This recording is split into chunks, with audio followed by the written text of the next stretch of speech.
Ma sœur envahissante entrait chez moi comme si c'était chez elle, fouillant mes affaires. J'ai fini par déménager secrètement. Une semaine plus tard, l'alarme a retenti à 3 heures du matin.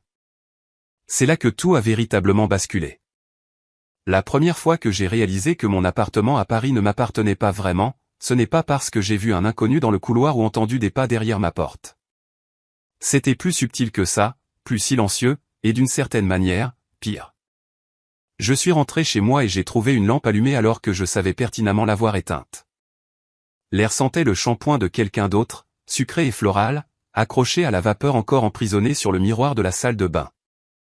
Mon plaid était plié comme ma mère plie les couvertures, coin serré, bord parfait, comme si la pièce elle-même avait été corrigée pendant mon absence.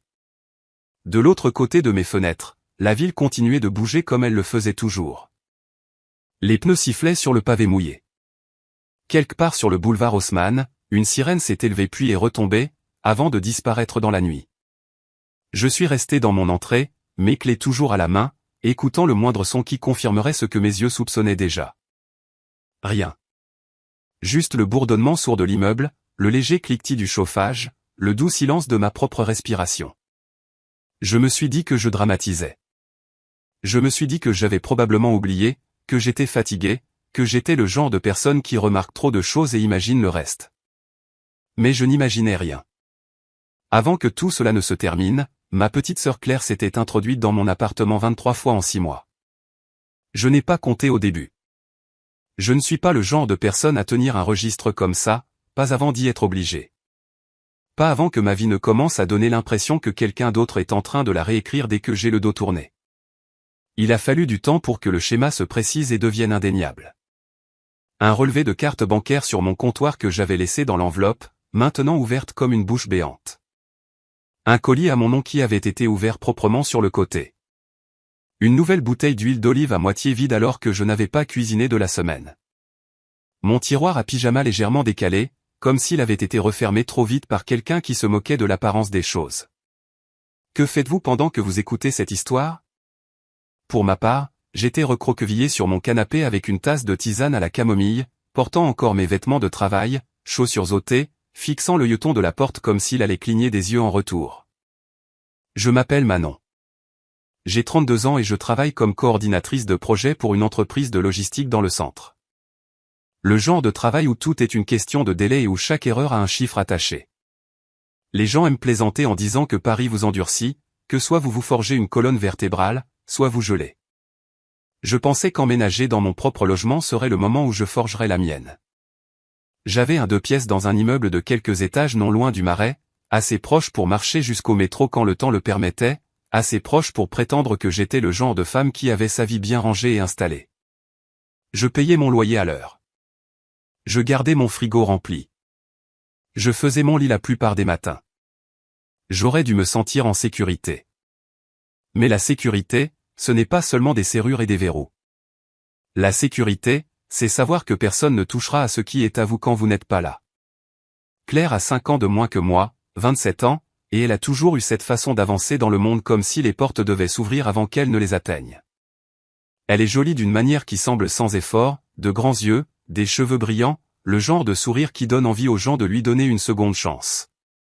Elle se dit influenceuse lifestyle, bien que la plupart de ses revenus arrivent par à-coups, un partenariat ici, un poste sponsorisé là, et beaucoup d'aides de maman et papa entre les deux.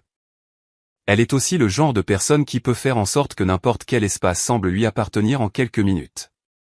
Elle ne demande pas. Elle suppose. Elle ne s'excuse pas. Elle en rit et vous fait sentir coincé pour l'avoir remarqué. La première fois qu'elle est entrée sans permission, elle n'a même pas fait semblant d'être discrète.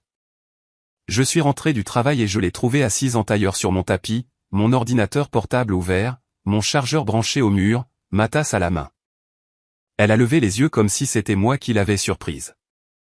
Ah bien, a-t-elle dit, comme si j'avais été en retard à une réunion. Je commençais à m'ennuyer. Je me souviens avoir cligné des yeux, tenant toujours mon tote bag, pensant encore à l'email que je devais envoyer avant le matin. Claire, comment es-tu entrée? Elle a haussé une épaule, un petit geste. Maman m'a donné le double. Bien sûr. J'ai essayé de garder ma voix calme. Tu ne peux pas juste entrer quand tu veux. Elle a levé les yeux au ciel et a fait un geste de la main vers la pièce. Ce n'est pas comme si j'étais une inconnue. Je suis ta sœur. Et puis, tu travailles trop. Tu es toujours seule. C'est triste. Elle a dit que c'était triste, comme si elle posait un diagnostic, comme si être seule chez moi était un symptôme. Et le truc, c'est qu'une partie de moi voulait encore être la personne raisonnable. La mature. Je me suis dit qu'elle était juste claire. Je me suis dit que je pouvais arranger ça avec une simple conversation. Alors j'ai appelé maman ce soir-là. J'ai dit, maman, j'ai besoin que tu reprennes le double des clés à Claire. Elle ne peut pas entrer dans mon appartement sans demander. Maman a soupiré comme si je lui avais demandé de refinancer une maison. Manon, chérie, c'est la famille. Elle vérifiait probablement juste que tu allais bien. Vérifier que j'allais bien. J'ai goûté ces mots comme s'ils étaient amers. Elle utilisait mes affaires. Maman a fait ce petit bruit doux qu'elle fait quand elle est sur le point de transformer mes sentiments en quelque chose d'incommodant. Tu as toujours été sensible. Claire essaie juste d'être proche de toi. J'ai regardé ma table basse. Il y avait une trace de mascara sur une serviette en papier, noire et négligente. Claire n'avait pas seulement été proche de moi. Elle avait été dans mon espace, dans ma vie, laissant des empreintes que je ne pouvais pas effacer. Puis papa a pris la ligne un instant, parce que maman met toujours papa sur la ligne comme si c'était un moyen de sceller la conversation. Il n'a pas dit grand-chose. Il ne le fait jamais. Manon, a-t-il dit, préserve juste la paix. Ta mère a raison. Claire est de la famille. Préserver la paix. C'est drôle comme cette phrase veut toujours dire la même chose. Cela signifie que je devrais avaler mon inconfort pour que personne d'autre n'ait à se sentir gêné. Après cela, les visites ont cessé d'être occasionnelles. Elles se sont transformées en autre chose. Quelque chose qui ressemblait à de la possession. Un après-midi, je suis rentré et mon courrier était empilé en un tas soigné sur le comptoir de ma cuisine. Pas comme je le laisse. Je le laisse en éventail désordonné parce que je suis toujours pressé. L'enveloppe du dessus, une lettre de la banque, avait été ouverte et soigneusement refermée. Le bord était encore rugueux là où la colle n'avait pas totalement pris. Mon estomac s'est glacé, de la manière dont il le fait quand vous réalisez qu'une limite a déjà été franchie et que vous ne trouvez que maintenant l'empreinte de pas. Je suis resté là à fixer cette enveloppe, essayant de décider si je réagissais de manière excessive, comme tout le monde me le disait toujours. Je me suis dit que peut-être je l'avais ouverte et oubliée. Peut-être que je perdais la tête. Puis j'ai vu la deuxième enveloppe. Une facture médicale. Également ouverte. La troisième, une publicité, intacte. Claire avait trié et choisi. Elle avait lu ce qui comptait. Un autre jour, c'était les tiroirs de ma commode. Je connais mes tiroirs. Je connais la façon dont mes pulls sont posés, pliés en piles douces, et la façon dont mon tiroir à chaussettes est bourré de paires dépareillées parce que je n'ai jamais la patience de les trier. Je suis rentré et j'ai trouvé mon tiroir à lingerie poussé un peu trop loin. Un coin d'une bretelle de soutien-gorge était coincé dans l'interstice comme s'il essayait d'appeler à l'aide. Rien ne manquait. Cela rendait la chose presque pire. Cela signifiait qu'elle ne volait pas. Elle fouillait. Elle me rappelait qu'elle le pouvait. Ensuite, c'était la cuisine. Les épices réarrangées. Mon huile d'olive déplacée du fond vers l'avant. Ma tasse préférée, celle avec le bord ébréché que je garde parce qu'elle donne au thé un goût de réconfort, posée dans l'évier avec du rouge à lèvres sur le bord. Claire ne boit pas de thé. Claire boit du café glacé et appelle ça une personnalité. À chaque fois, je ressentais la même lente montée de panique. Pas une panique bruyante. Une prudente. Le genre qui s'installe dans votre poitrine et vous fait marcher dans votre propre maison comme si vous étiez une intruse chez quelqu'un d'autre. J'ai commencé à me tester, comme une personne qui ne peut pas faire confiance à sa propre mémoire. Je laissais un stylo sur mon bureau selon un certain angle. Je plaçais un élastique à cheveux sur le comptoir de la salle de bain. Je glissais un ticket de caisse dans un livre de cuisine. Et puis je rentrais et trouvais le stylo déplacé, l'élastique disparu, le ticket de caisse posé sur le livre de cuisine comme si quelqu'un avait voulu que je le remarque. Ce n'était pas seulement que Claire entrait. C'était qu'elle voulait que je sache qu'elle avait été là. Le pire, c'était la facilité avec laquelle elle faisait paraître la chose quand je la confrontais. Je l'ai surprise un soir alors qu'elle entrait pendant que j'étais là.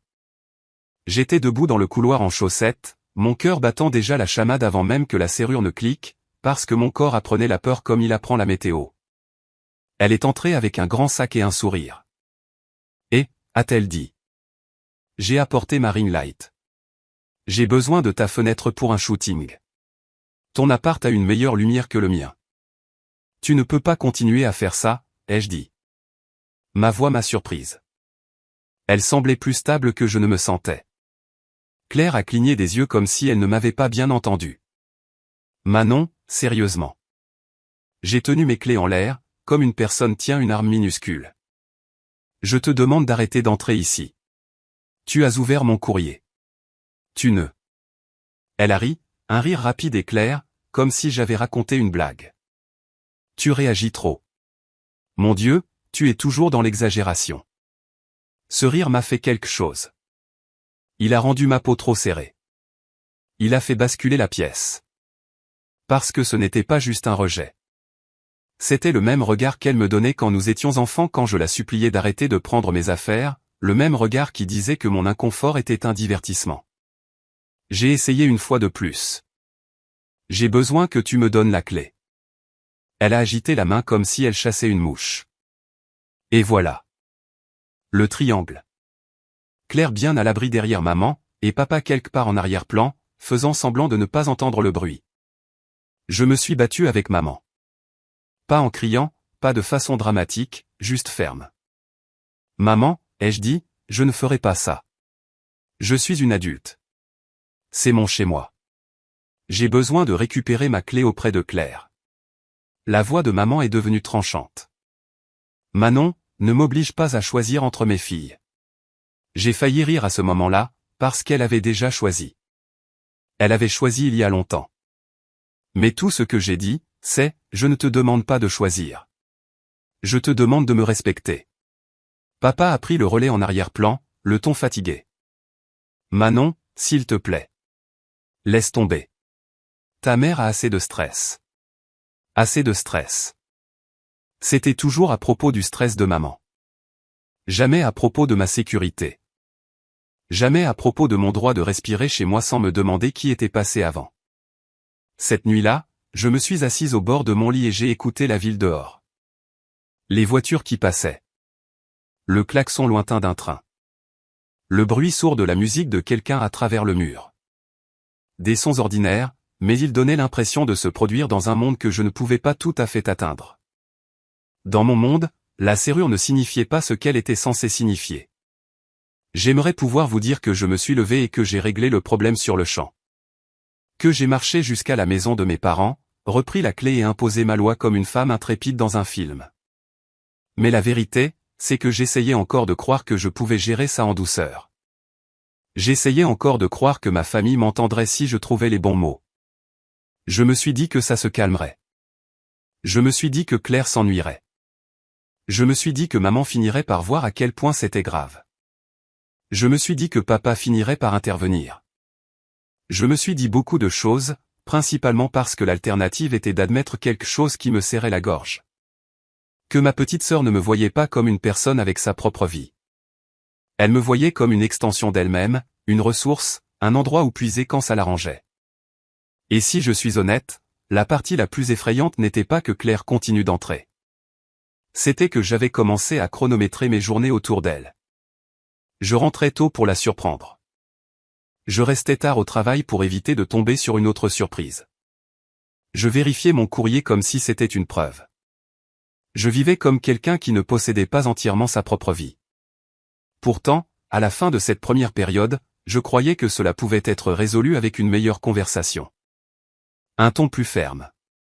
Une limite posée une fois de plus, plus fort, plus clair, impossible à mal comprendre. Je suis allé me coucher ce soir-là avec mon téléphone sur l'oreiller à côté de moi, comme s'il pouvait me protéger juste en étant proche. Le verrou était tourné. La chaîne était mise. L'appartement était calme. Et je me souviens avoir pensé, demain, je leur parlerai à nouveau. Demain, je leur ferai comprendre. Parce que je ne savais pas encore que dans ma famille, la compréhension n'était jamais le but. Le contrôle l'était. Ce mot a continué de tourner dans ma tête le lendemain matin alors que je me préparais pour le travail.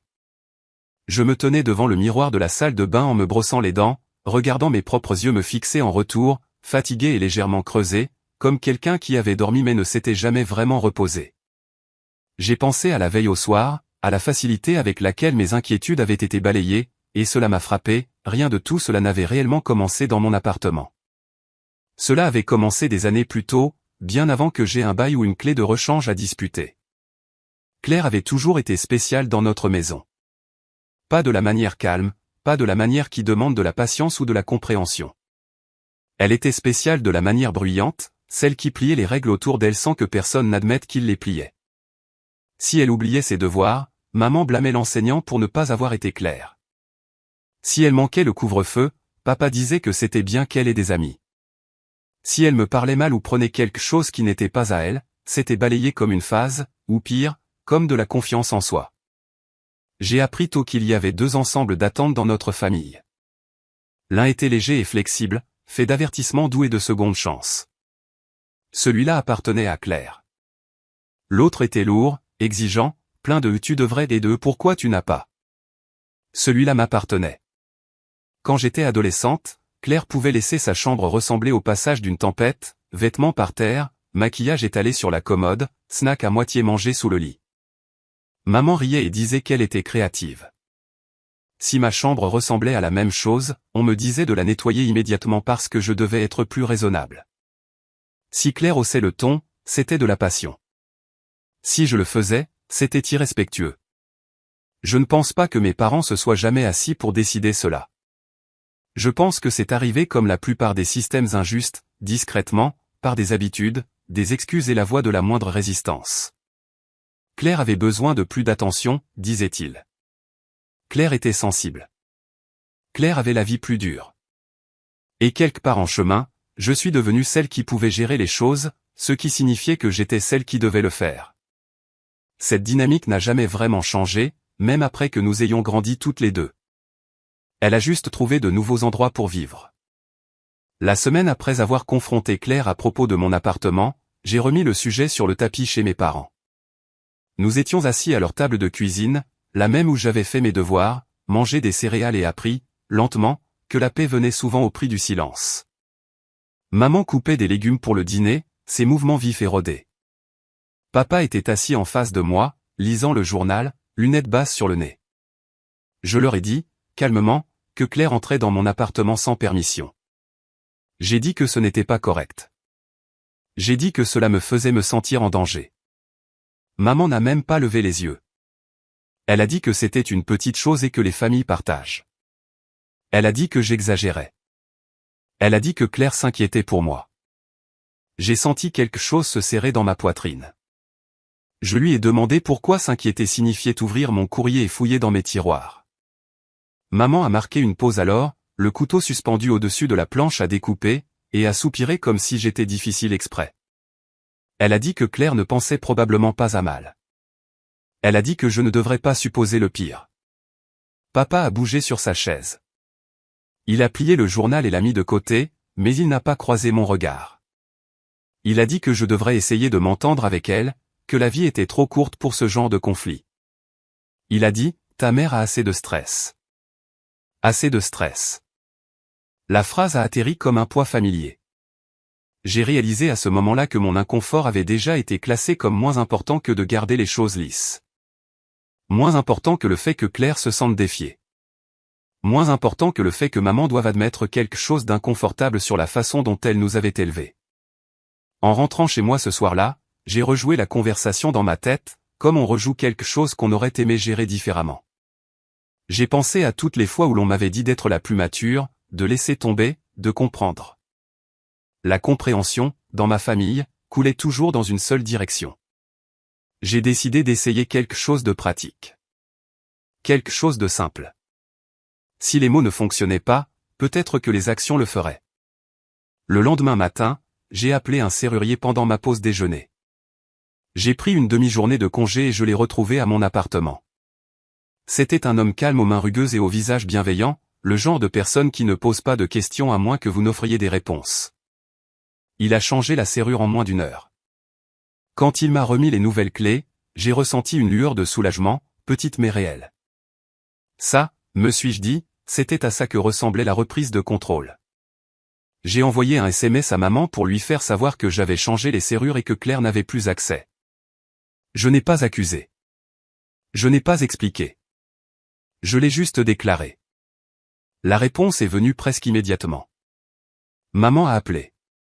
Je pouvais entendre la colère dans sa voix avant même qu'elle ne prononce mon nom. Elle m'a demandé comment je pouvais faire une chose pareille sans lui en parler. Elle a dit que j'humiliais Claire. Elle a dit que j'agissais comme une paranoïaque. Je lui ai dit, encore une fois, que c'était mon chez-moi. Je lui ai dit que j'avais besoin d'intimité. Je lui ai dit que je ne demandais pas la permission. Il y a eu un long silence sur la ligne, le genre qui semble intentionnel. Puis elle a dit qu'elle ne pouvait pas croire que je tournais le dos à ma famille. Elle a dit que Claire était blessée. Elle a dit que je rendais les choses plus difficiles qu'elles ne devaient l'être. Papa a pris le téléphone alors. Sa voix était plus basse, presque suppliante. Il a dit, Manon, s'il te plaît. Tu sais comment est ta mère. Donne-lui juste la clé pour les urgences. Les urgences. Je lui ai demandé quel genre d'urgence nécessitait que Claire ouvre mes relevés bancaires. Il n'a pas répondu à ça. Il a juste répété que je ne devrais pas en faire un problème plus gros qu'il ne l'était. J'ai raccroché en me sentant tremblante, mais aussi étrangement lucide. Pour la première fois, j'avais fait quelque chose de concret pour me protéger. Je me suis dit qu'une fois le choc initial passé, tout le monde se calmerait. Je me suis dit que cela remettrait les choses à plat. Ce ne fut pas le cas. 2 jours plus tard, je suis rentré du travail et j'ai trouvé Claire assise sur mon canapé comme si de rien n'était. Elle a levé les yeux de son téléphone et a souri. Avant même que je puisse demander comment elle était entrée, elle a tenu en l'air un morceau de métal familier. Le double des clés. Mon double des clés. Maman me l'a redonné, a-t-elle dit. Tu as oublié qu'elle en avait un aussi. J'ai senti la chaleur monter à mon visage, la colère et l'incrédulité s'en mêlant. J'ai demandé à Claire pourquoi elle pensait que c'était acceptable. Elle a haussé les épaules, complètement indifférente. Parce que ce n'est pas grand-chose. Maman a dit que tu dramatisais. Papa a dit que tu t'en remettrais. Et voilà. Le règlement, énoncé à voix haute enfin. Mes limites étaient optionnelles. Mes sentiments étaient négociables. Et Claire avait reçu l'autorité de décider ce qui était quoi. J'ai appelé maman tout de suite, debout dans mon salon pendant que Claire regardait, amusée. Je lui ai demandé pourquoi elle avait redonné la clé. Maman n'a pas nié. Elle a dit qu'elle n'allait pas me laisser exclure Claire. Elle a dit que c'était injuste. Elle a dit qu'elle savait ce qui était le mieux. Je lui ai dit qu'elle n'avait plus le droit de décider ça. Sa voix s'est durcie. Elle a dit que si je continuais à agir comme ça, j'allais déchirer la famille. Cette phrase est restée avec moi longtemps après la fin de l'appel. Parce qu'elle plaçait toute la responsabilité directement sur mes épaules, comme si le problème n'était pas le comportement mais mon refus de le tolérer. Comme si l'harmonie n'existait que lorsque je restais silencieuse. Claire est finalement partie ce soir-là, pas parce qu'elle avait compris, mais parce qu'elle s'ennuyait. Elle m'a embrassé sur la joue en sortant et m'a dit de me détendre. Elle a dit que je m'inquiétais trop. Après son départ, je me suis assise seule sur mon canapé et j'ai regardé autour de mon appartement, je l'ai vraiment regardé. Les meubles que j'avais choisis. Les photos au mur. Le silence qui s'est installé une fois la porte fermée. Cet espace était censé être la preuve que j'avais grandi dans ma propre vie. Au lieu de cela, il ressemblait à un rappel de la facilité avec laquelle elle pouvait m'être retirée. Cette nuit-là, je suis resté allongé dans mon lit à écouter les bruits de l'immeuble, chaque pas dans le couloir faisant sursauter mon cœur. J'ai réalisé que je n'étais plus simplement mal à l'aise. J'étais sur le qui-vive dans un endroit qui était censé m'abriter. La partie la plus difficile était d'admettre ce que cela signifiait. Cela signifiait que le problème était plus grand que Claire. Cela signifiait que l'appartement n'était que la dernière scène d'un schéma familial qui fonctionnait depuis des décennies. Un schéma où un enfant était protégé à tout prix, et l'autre était censé absorber les dégâts en silence. En fixant le plafond, j'ai senti quelque chose changer en moi. Pas encore résolu, pas une colère assez vive pour agir. Juste une lourde compréhension se mettant en place. Ce n'était pas une histoire de clé. C'était une histoire de règlement que je n'avais jamais accepté, qui disait que mes besoins passaient en second, et que mon espace était toujours sujet à négociation. Et pour la première fois, je me suis demandé ce qui se passerait si j'arrêtais complètement de jouer selon ces règles. Je ne connaissais pas encore la réponse. Mais je savais, avec une clarté qui rendait le sommeil impossible, que rien ne changerait à moins que je ne change. Je me suis demandé ce qui se passerait si j'arrêtais complètement de jouer selon ces règles. Cette question est restée avec moi tout au long de la semaine suivante alors que je préparais une petite valise pour un déplacement professionnel. Rien de dramatique, juste quelques jours hors de la ville pour une revue logistique avec l'un de nos partenaires régionaux. J'avais fait des voyages comme celui-ci des dizaines de fois auparavant, des trains rapides, des chambres d'hôtel qui sentaient toutes légèrement le nettoyant pour moquette et le café, des journées passées dans des salles de conférence sans fenêtre à parler de délai et d'expédition. Normalement, voyager me donnait un sentiment de soulagement. La distance de la maison signifiait la distance de l'attention. Cette fois, j'ai hésité avant de fermer ma valise. Je me suis tenu dans ma chambre et j'ai regardé autour de moi, vérifiant les tiroirs, redressant des choses qui n'avaient pas besoin d'être redressées, comme les gens le font quand ils essaient de se convaincre qu'ils ont le contrôle. J'ai débranché mon ordinateur portable. J'ai empilé mon courrier proprement près de la porte. J'ai verrouillé l'armoire de la salle de bain où je gardais mes papiers personnels, même si je savais que la serrure était fragile et surtout symbolique. Avant de partir, je suis resté à la porte plus longtemps que d'habitude, ma main posée sur la poignée, écoutant le bourdonnement silencieux de l'immeuble. Je me suis dit que ça irait. Je me suis dit que Claire n'oserait pas pousser le bouchon plus loin maintenant que les choses étaient tendues. Le voyage lui-même s'est déroulé sans incident. Les réunions se sont mélangées. Les gens ont parlé d'efficacité et de marge, de problèmes qui pouvaient être résolus avec des tableurs et de la patience. Le soir, je restais allongé dans mon lit d'hôtel à faire défiler mon téléphone, regardant à moitié les nouvelles, fixant à moitié le plafond.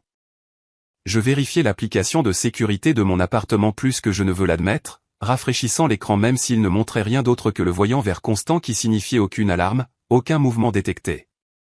Pourtant, quelque chose n'allait pas dans ma poitrine, une pression sourde et constante que je ne pouvais nommer. La deuxième nuit, mon téléphone a vibré avec un message de Raphaël. Elle demandait comment se passait le voyage et me disait qu'elle espérait que je me reposais un peu. J'ai répondu que c'était bien, occupé mais gérable. Je ne lui ai pas parlé de la boule dans mon estomac. Je ne voulais pas paraître paranoïaque. Je ne voulais pas être la personne qui s'attend toujours au pire. Ce n'est que le matin où je suis rentré que j'ai senti le changement. Mon téléphone était encore en mode avion quand nous avons atterri, la cabine bourdonnant de l'agitation habituelle pour se lever et attraper les sacs. Dès que je l'ai rallumé, les notifications ont inondé l'écran. Un appel manqué d'un numéro inconnu. 2 emails du syndic de mon immeuble. Et puis, coincé entre eux, un message d'une voisine que je connaissais à peine, quelqu'un à qui j'avais fait un signe de tête dans le couloir mais à qui je n'avais jamais parlé au-delà d'un bonjour poli. Et, écrivait-elle. Tout allait bien chez toi hier soir ? C'était assez bruyant. Mon pouls a bondi. J'ai ouvert l'email du syndic en premier. Il était court et formel, écrit sur ce ton prudent qui signifie qu'ils sont déjà agacés mais restent professionnels. Il faisait référence à des plaintes pour tapage, mentionnait que plusieurs résidents avaient appelé après les heures calmes, et me rappelait la politique de l'immeuble concernant les rassemblements et les heures de silence. Il disait que de nouveaux incidents pourraient entraîner des amendes. Je l'ai lu 2 fois, puis une 3e fois, mes mains commençant à trembler. Je n'avais pas été chez moi. J'avais été à 2 départements de là, mangeant un triste sandwich dans une gare. Il n'y avait pas de malentendu ici. Je n'ai pas répondu à la voisine. Pas encore. J'ai traîné ma valise hors du train et traversé la gare, les bruits de roulettes et d'annonces au haut-parleur me pressant. Le temps que je monte dans le taxi, ma mâchoire me faisait mal tellement je l'avais serrée. La ville défilait par la fenêtre pendant que nous roulions, les rues familières semblant soudain distantes, comme si je revenais dans un endroit que je ne reconnaissais plus tout à fait. Quand j'ai déverrouillé la porte de mon appartement, l'odeur m'a frappé en premier. Alcool, parfum et quelque chose de frit, lourd et rassis. La musique ne jouait plus, mais je pouvais la sentir dans la pièce quand même, comme un écho qui avait imprégné les murs. Mes chaussures collaient légèrement au sol près de l'entrée. Il y avait de légères éraflures près de la porte, des empreintes de pas qui n'étaient pas les miennes. J'ai posé mon sac lentement, mes yeux scannant la pièce. Les coussins du canapé étaient réarrangés, l'un jeté par terre. Une fine couche de paillettes poudrait la table basse, accrochant la lumière d'une manière qui me retournait l'estomac. Des gobelets vides encombraient le comptoir, certains avec des traces de rouge à lèvres qui n'étaient pas de la teinte de Claire, d'autres avec des noms écrits au marqueur. Quelqu'un avait déplacé mes plantes pour faire de la place, les poussant vers la fenêtre comme une arrière-pensée. Je suis allé dans la cuisine et j'ai ouvert le frigo. Il était presque vide. La nourriture que j'avais achetée avant de partir avait disparu, remplacée par des contenants à moitié finis et des boîtes à emporter fourrées sans couvercle. J'ai fermé la porte soigneusement, craignant que si je la claquais, quelque chose en moi se briserait avec le bruit. Dans la salle de bain, une serviette que je ne reconnaissais pas pendait de travers sur le porte-serviette. Mon porte-savon était maculé de maquillage. Dans la chambre, mon lit avait été utilisé. Pas pour dormir soigneusement, mais affalé en travers, la couette tordue et tirée comme si elle avait fait partie de la fête. Je suis resté là un long moment, mes mains serrées en poing, respirant superficiellement, ayant l'impression d'être entré dans les conséquences d'un cambriolage que personne ne prendrait au sérieux parce que rien d'évident n'avait été volé. Mon téléphone a vibré dans ma main. Une notification des réseaux sociaux. Je l'ai ouverte sans réfléchir. Elle était là. Une vidéo postée sur le compte de Claire. La caméra balayait mon salon, lumière tamisée, musique boum boum, des gens riant et levant leurs verres. La légende disait quelque chose de léger à propos de recevoir des amis chez elle, avec un emoji cœur et une localisation qui n'était pas la mienne mais assez proche pour que quiconque me connaissait la reconnaisse. Dans les commentaires, les gens plaisantaient sur la chance qu'elle avait d'avoir un si bel espace. Quelqu'un a demandé si elle venait d'emménager. Claire a répondu avec un visage rieur et a dit quelque chose sur le fait d'avoir enfin un endroit qui lui ressemblait. Mes mains se sont engourdies. J'ai regardé la vidéo à nouveau, plus lentement cette fois. J'ai vu mon canapé, mon tapis, ma lampe.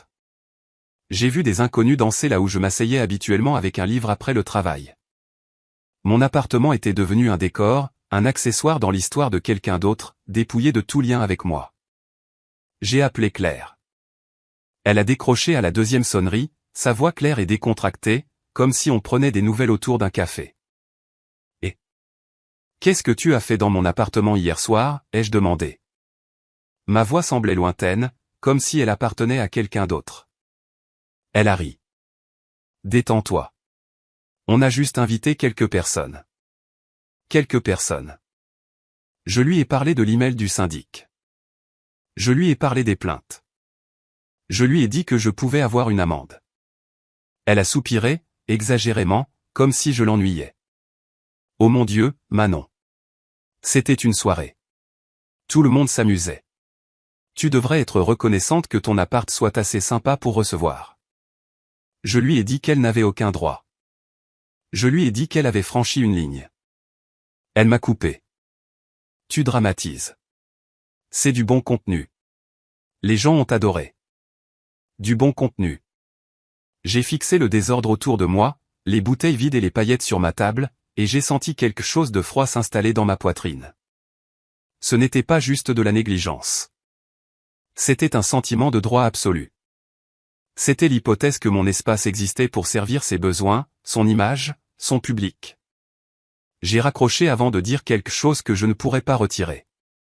Maman a appelé quelques minutes plus tard, parce que bien sûr qu'elle l'a fait. Elle avait vu la vidéo. Elle m'a dit que je ne devrais pas être si contrarié. Elle a dit que Claire s'amusait juste. Elle a dit que l'immeuble avait surréagi. Je lui ai dit que le syndic avait envoyé un avertissement formel. Je lui ai dit que mes voisins étaient en colère. Maman a fait ce bruit encore, celui qui signifiait qu'elle était sur le point de tout lisser à mes dépens. Eh bien, a-t-elle dit, peut-être que la prochaine fois tu pourrais expliquer tes règles plus clairement à Claire. La prochaine fois. Comme si c'était un problème de planning. Papa n'a pas appelé. Il ne le faisait jamais quand les choses étaient inconfortables. Je pouvais l'imaginer assis dans son fauteuil, entendant maman parler, décidant que le silence était plus facile que d'intervenir. Après avoir raccroché, je me suis assise au bord de mon lit et j'ai regardé la pièce, je l'ai vraiment regardée. Elle semblait violée d'une manière que je ne pouvais pas tout à fait expliquer. Pas seulement à cause du désordre, mais à cause de ce qu'il représentait. Ma maison avait été transformée en scène, un lieu de performance et d'approbation, un décor pour la version du succès de quelqu'un d'autre. J'ai passé le reste de la soirée à nettoyer. Pas parce que ça rendait les choses meilleures, mais parce que c'était quelque chose que je pouvais faire. J'ai jeté des gobelets, essuyé des comptoirs et lavé des draps. Chaque petite tâche ressemblait à la reconquête d'un centimètre carré de territoire, même si je savais que le problème plus large restait intact.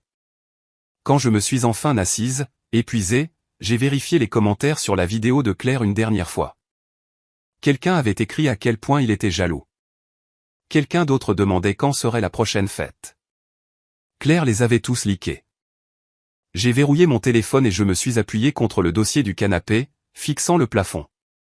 L'immeuble était calme maintenant, mais il ne semblait pas paisible. Il semblait aux aguets. C'est cette nuit-là que j'ai compris quelque chose que j'avais évité. Mon appartement n'était plus juste un endroit où je vivais. Il était devenu un symbole, un trophée, un outil. Et tant que Claire le voyait de cette façon, rien de ce que je dirais ne compterait. Je suis allé me coucher lumières éteintes et portes verrouillées, écoutant les bruits lointains de Paris s'installant dans le sommeil. Mon corps était fatigué, mais mon esprit ne ralentissait pas. Je continuais de rejouer la vidéo, les commentaires, la façon désinvolte dont Claire avait balayé les conséquences. Quelque part entre minuit et le matin, une pensée s'est formée avec une clarté qui m'a surprise. Si ma maison pouvait être transformée en sa scène aussi facilement, alors rester ne me protégeait pas. C'était l'encourager. Je ne savais pas encore ce que j'allais faire. Je savais juste que quoi qu'il arrive ensuite, il faudrait changer complètement les règles. Et pour la première fois, je n'avais pas peur de cette idée. Ce sentiment est resté avec moi dans les jours qui ont suivi, calme mais constant, comme si quelque chose de nouveau avait pris racine. Je suis retourné au travail, j'ai répondu aux emails, j'ai assisté à des réunions, mais mon esprit continuait de tourner autour de la même réalisation. Claire n'était pas juste négligente. Elle construisait quelque chose par-dessus ma vie, couche par couche, et elle ne voyait rien de mal à cela. J'ai appris l'existence de Julien par accident. Maman m'a appelé un après-midi alors que je préparais le dîner, la poêle sifflant doucement alors que les oignons touchaient l'huile chaude. Sa voix avait ce ton léger, presque excité, qu'elle prend quand elle pense avoir une bonne nouvelle. Elle m'a dit que Claire voyait quelqu'un de nouveau. Il s'appelait Julien. Il travaillait dans l'analyse immobilière, a-t-elle dit, et sa famille était très aisée. Elle a dit ça comme si ça comptait, comme si ça expliquait quelque chose d'important. J'ai hoché la tête même si elle ne pouvait pas me voir. J'ai demandé depuis combien de temps ils étaient ensemble. Maman a dit pas longtemps, mais c'était sérieux. Elle a dit que Claire essayait vraiment cette fois. Essayer quoi? Je n'ai pas demandé. Je connaissais déjà la réponse. Puis maman a ajouté quelque chose qui a figé ma main au-dessus de la cuisinière. Elle a dit que Julien adorait l'appartement de Claire. Elle a dit qu'il trouvait impressionnant que Claire ait réussi à acheter un appartement à Paris à son âge. La pièce est devenue silencieuse à part le brûleur. Je l'ai baissé lentement. J'ai demandé à maman ce qu'elle voulait dire. Elle a hésité, juste un instant de trop. Puis elle a dit que Claire avait dit à Julien que l'appartement était à elle. Elle a dit que c'était juste une petite exagération.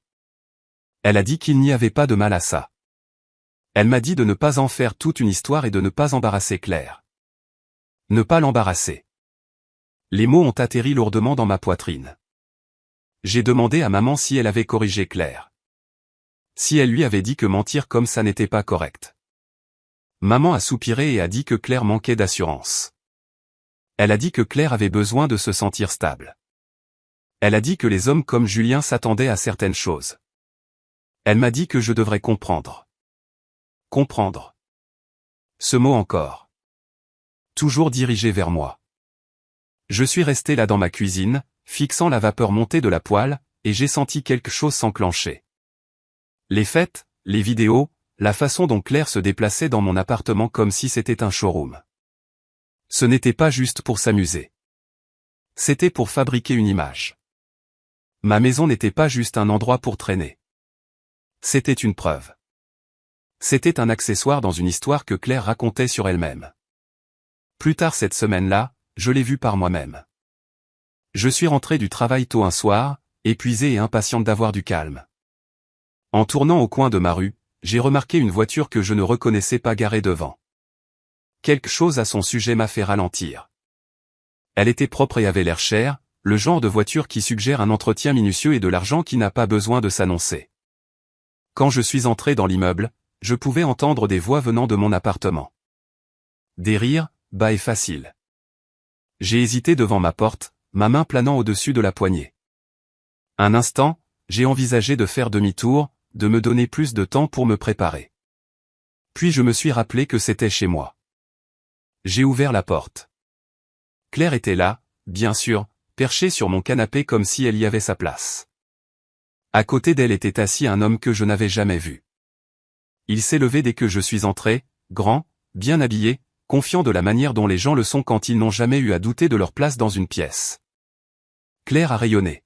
« Manon », a-t-elle dit, comme si c'était une surprise. « Voici Julien. » Il m'a souri, poli mais évaluateur, ses yeux parcourant rapidement l'espace, puis revenant à mon visage. Il a dit que c'était un plaisir de me rencontrer. Il a dit que Claire lui avait tellement parlé de l'appartement. L'appartement. Pas mon appartement. Juste l'appartement, comme s'il existait indépendamment de moi. J'ai forcé un sourire et hoché la tête. J'ai dit bonjour. Je ne l'ai pas corrigé. Pas encore. Je ne savais pas comment, pas à ce moment-là, avec Claire me surveillant de si près. Claire s'est lancée dans une histoire sur la difficulté de trouver un endroit dans la ville, à quel point le marché était compétitif, à quel point elle était fière de ce qu'elle avait réussi à faire. Elle faisait des gestes autour de la pièce en parlant, pointant des caractéristiques que j'avais choisies, des meubles pour lesquels j'avais économisé, des détails qui contenaient des morceaux de ma vie. Julien écoutait attentivement, impressionné, posant des questions sur la surface en mètres carrés et l'emplacement. Je restais là, me sentant étrangement invisible. C'était comme regarder quelqu'un d'autre narrer ma vie pendant que je planais sur les bords, réduite à un rôle secondaire dans mon propre espace. À un moment donné, Julien s'est tourné vers moi et a demandé depuis combien de temps je vivais là. La question était simple, innocente. Les yeux de Claire ont filé vers moi, vifs et avertisseurs. J'ai répondu prudemment. J'ai dit que j'étais là depuis un moment. J'ai dit que j'aimais le quartier. J'ai dit que c'était pratique pour le travail. Claire est intervenue immédiatement, remplissant le silence. Elle a parlé de comment elle avait toujours su qu'elle voulait vivre à Paris, comment elle avait travaillé si dur pour que ça arrive. Julien a hoché la tête, clairement impressionné. Il a dit que c'était rafraîchissant de rencontrer quelqu'un d'aussi déterminé. Déterminé. J'ai failli rire. Après leur départ ce soir-là, je me suis assise seule sur le canapé et j'ai laissé le calme revenir. J'ai rejoué la soirée dans ma tête, chaque regard, chaque mot soigneusement choisi. Claire n'avait pas seulement menti. Elle avait tissé le mensonge dans quelque chose de plus grand, quelque chose qui nécessitait mon silence pour survivre. J'ai appelé maman à nouveau, bien qu'une partie de moi sût déjà comment cela se passerait. Je lui ai raconté ce qui s'était passé. Je lui ai dit que Claire avait présenté mon appartement comme le sien, juste devant moi. La réponse de maman a été immédiate et tranchante. Elle m'a demandé pourquoi je ne pouvais pas juste laisser Claire avoir ça. Elle a dit que Claire avait enfin quelque chose qui marchait pour elle. Elle a dit que je n'avais pas besoin de tout corriger. Je lui ai demandé pourquoi c'était ma responsabilité de soutenir un mensonge qui m'effaçait. Maman a dit que j'étais égoïste. Elle a dit que Julien n'avait pas besoin de connaître tous les détails. Elle a dit que je ne devrais pas interférer. Papa était en arrière-plan à nouveau, sa voix lointaine. Il m'a dit de laisser tomber. Il a dit que ça ne causerait que des ennuis. Il a dit que Claire finirait par mûrir. Mûrir. Claire avait 27 ans, et mes parents la protégeaient encore des conséquences de ses choix. J'ai raccroché en me sentant vide. C'était une chose d'avoir mon espace envahi. C'en était une autre d'avoir mon identité discrètement réécrite pour faire paraître quelqu'un d'autre meilleur. Au cours des semaines suivantes, le schéma est devenu plus clair. Claire amenait Julien plus souvent. Elle traitait mon appartement comme un showroom, rangeant avant son arrivée, allumant des bougies, ouvrant les fenêtres. Elle postait plus de vidéos, plus de photos, soigneusement recadrées pour montrer juste assez de l'espace pour vendre l'histoire qu'elle racontait. Les commentaires affluaient, pleins d'admiration et d'envie. À chaque fois, je me sentais rétrécir un peu. Pas parce que je croyais au mensonge, mais parce que tout le monde autour de moi semblait l'accepter comme inoffensif. Comme nécessaire. Comme quelque chose que je devrais tolérer pour la paix. J'ai commencé à remarquer les fissures dans la confiance de Claire, aussi. La façon dont elle vérifiait les réactions de Julien. La façon dont elle riait trop fort à ses blagues. La façon dont elle mentionnait sa famille, ses relations, ses attentes. Elle construisait une version d'elle-même qu'elle pensait qu'il respecterait, et mon appartement en était la fondation. Un soir, après le départ de Julien, je l'ai confrontée calmement. Je lui ai dit qu'elle ne pouvait pas continuer à dire aux gens que l'appartement était à elle. Je lui ai dit que c'était mal. Elle m'a regardé comme si je l'avais trahi. Elle m'a demandé pourquoi j'essayais toujours de la faire mal paraître. Elle a dit que je ne comprenais pas comment les choses fonctionnaient. Elle a dit que si je tenais à elle un tant soit peu, je l'aiderais. L'aider à mentir. L'aider à grimper. L'aider à mes propres dépens. C'est là que ça a finalement fait tilt. Ce n'était pas un malentendu ou un manque de limite. C'était une question de pouvoir. D'image. De qui avait le droit de compter le plus. Je suis allé me coucher ce soir-là avec une lourdeur dont je ne pouvais me débarrasser. L'appartement était calme, mais il ne ressemblait plus à un refuge. Il ressemblait à un décor entre deux représentations, attendant le prochain acte. En fixant le plafond, j'ai réalisé quelque chose qui m'a serré la poitrine. Si Claire était prête à m'effacer pour impressionner un homme qu'elle connaissait à peine, alors cela n'allait jamais s'arrêter de soi-même. Et quoi qu'il arrive ensuite, ça allait blesser quelqu'un. Je ne savais juste pas encore qui ce serait. C'est arrivé un mercredi, le genre de jour de semaine qui semble généralement oubliable. Ciel gris, trottoirs humides, l'air sentant la pluie qui n'arrivait pas à se décider. Le travail m'a libéré tôt parce qu'un appel client a été repoussé, et j'aurais dû me sentir chanceuse. Au lieu de cela, j'ai ressenti cette traction familière dans mon estomac, l'appréhension silencieuse qui avait commencé à vivre sous mes côtes depuis que Claire avait commencé à traiter ma maison comme une ressource familiale partagée. Dans le métro du retour, j'ai regardé les gens osciller avec le mouvement, visage fatigué, yeux fixés sur leur téléphone. Une femme en face de moi tenait un sac de course sur ses genoux comme s'il était fragile. Un homme en costume tapait du pied, impatient. Personne ne regardait personne d'autre. Paris a cette façon de vous faire sentir entouré et seul en même temps. Je continuais à penser à mon appartement, à savoir si les lumières seraient allumées, si quelque chose d'autre serait déplacé. J'ai essayé de me dire que je dramatisais, mais ce mensonge avait commencé à avoir un goût rassis. Quand je suis arrivé à mon immeuble, le hall était calme. L'accueil était occupé, un jeune homme que je reconnaissais de vue mais pas de nom. Il a hoché la tête quand je suis passé comme s'il m'avait vu 100 fois. J'ai attendu l'ascenseur et regardé mon reflet dans les portes en métal brossé. Mes cheveux étaient tirés en arrière, mon manteau humide aux épaules, mon visage paraissant plus vieux que 32 ans sous l'éclairage cru du hall. Je ressemblais à quelqu'un qui aurait dû avoir sa vie sous contrôle. Le trajet en ascenseur a semblé trop lent. Le bourdonnement du moteur, la musique douce diffusée, l'odeur de l'eau de Cologne de quelqu'un d'autre persistant d'avant. Quand je suis sorti à mon étage, j'ai remarqué quelque chose de petit qui a ralenti mes pas. Une légère trace de frottement près de ma porte, assez fraîche pour attraper la lumière. Comme si quelqu'un avait déplacé ses pieds là, attendant, faisant les 100 pas, ou hésitant. Je me suis dit que ça pouvait être n'importe qui. Un voisin. Un livreur. Mon esprit essayait toujours d'accorder le bénéfice du doute. J'ai mis ma clé dans la serrure et je l'ai tournée. La porte s'est ouverte facilement, aucune résistance, pas de traction d'un verrou totalement engagé. Ma première pensée a été que j'avais oublié de fermer à clé ce matin-là, ce qui ne me ressemblait pas. Ma deuxième pensée est venue juste derrière, plus froide et plus tranchante. Quelqu'un d'autre l'avait déverrouillé. À l'intérieur, l'appartement était calme. Pas de musique, pas de voix. Les rideaux étaient à moitié ouverts, laissant entrer la lumière terne de l'après-midi. L'air sentait la vanille, une des bougies que Claire aimait, le genre qu'elle n'achetait jamais pour elle-même mais qu'elle semblait toujours avoir quand elle était chez moi. Je suis entré et j'ai fermé la porte derrière moi lentement, écoutant. Rien. Mon salon semblait presque trop rangé, comme si quelqu'un avait nettoyé pour de la visite. Les oreillers étaient gonflés d'une manière dont je ne me souciais jamais. Ma table basse était vide à part un magazine sur papier glacé auquel je n'étais pas abonné. Un vase de tulipes bon marché du supermarché était posé sur mon comptoir, toujours dans l'emballage plastique, comme un accessoire de décor. J'ai posé mon sac et traversé l'appartement comme on traverse un endroit qui a été touché par quelqu'un d'autre. Prudente. Alerte.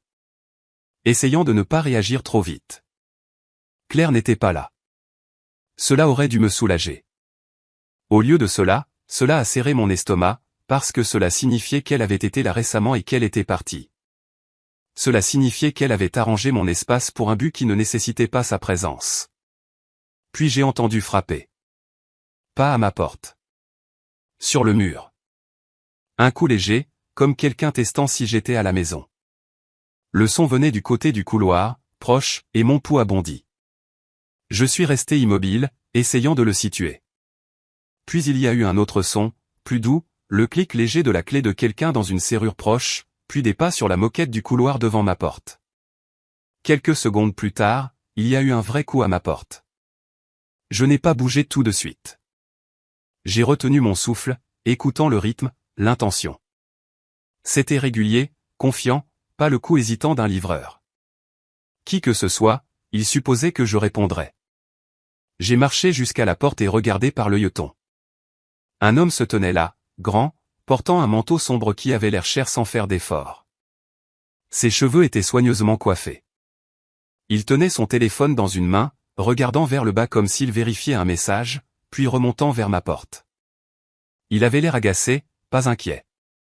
Je savais qui c'était avant d'ouvrir la porte. Julien. J'aurais dû la laisser fermer. J'aurais dû l'ignorer.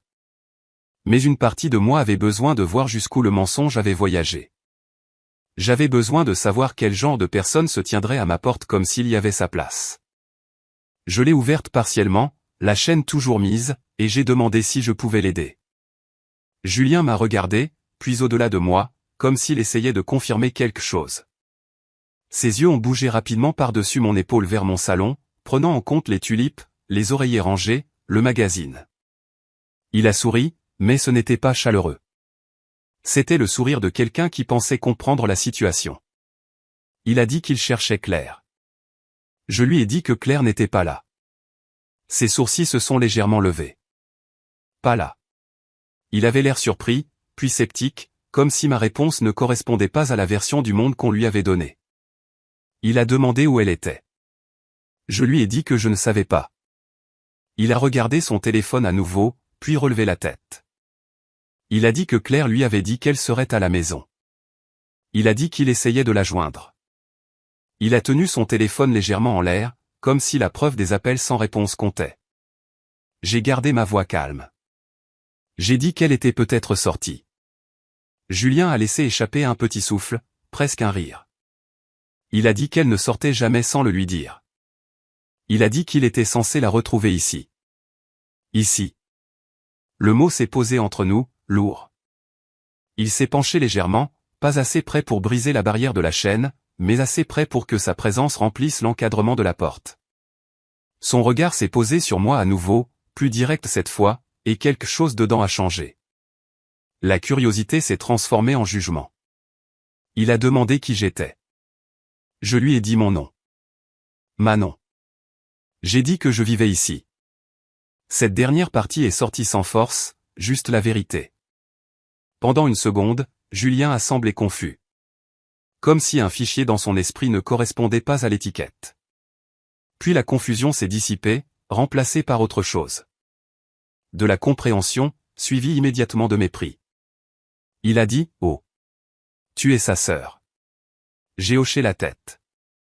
Il a incliné la tête, les yeux se plissant comme s'il m'étudiait.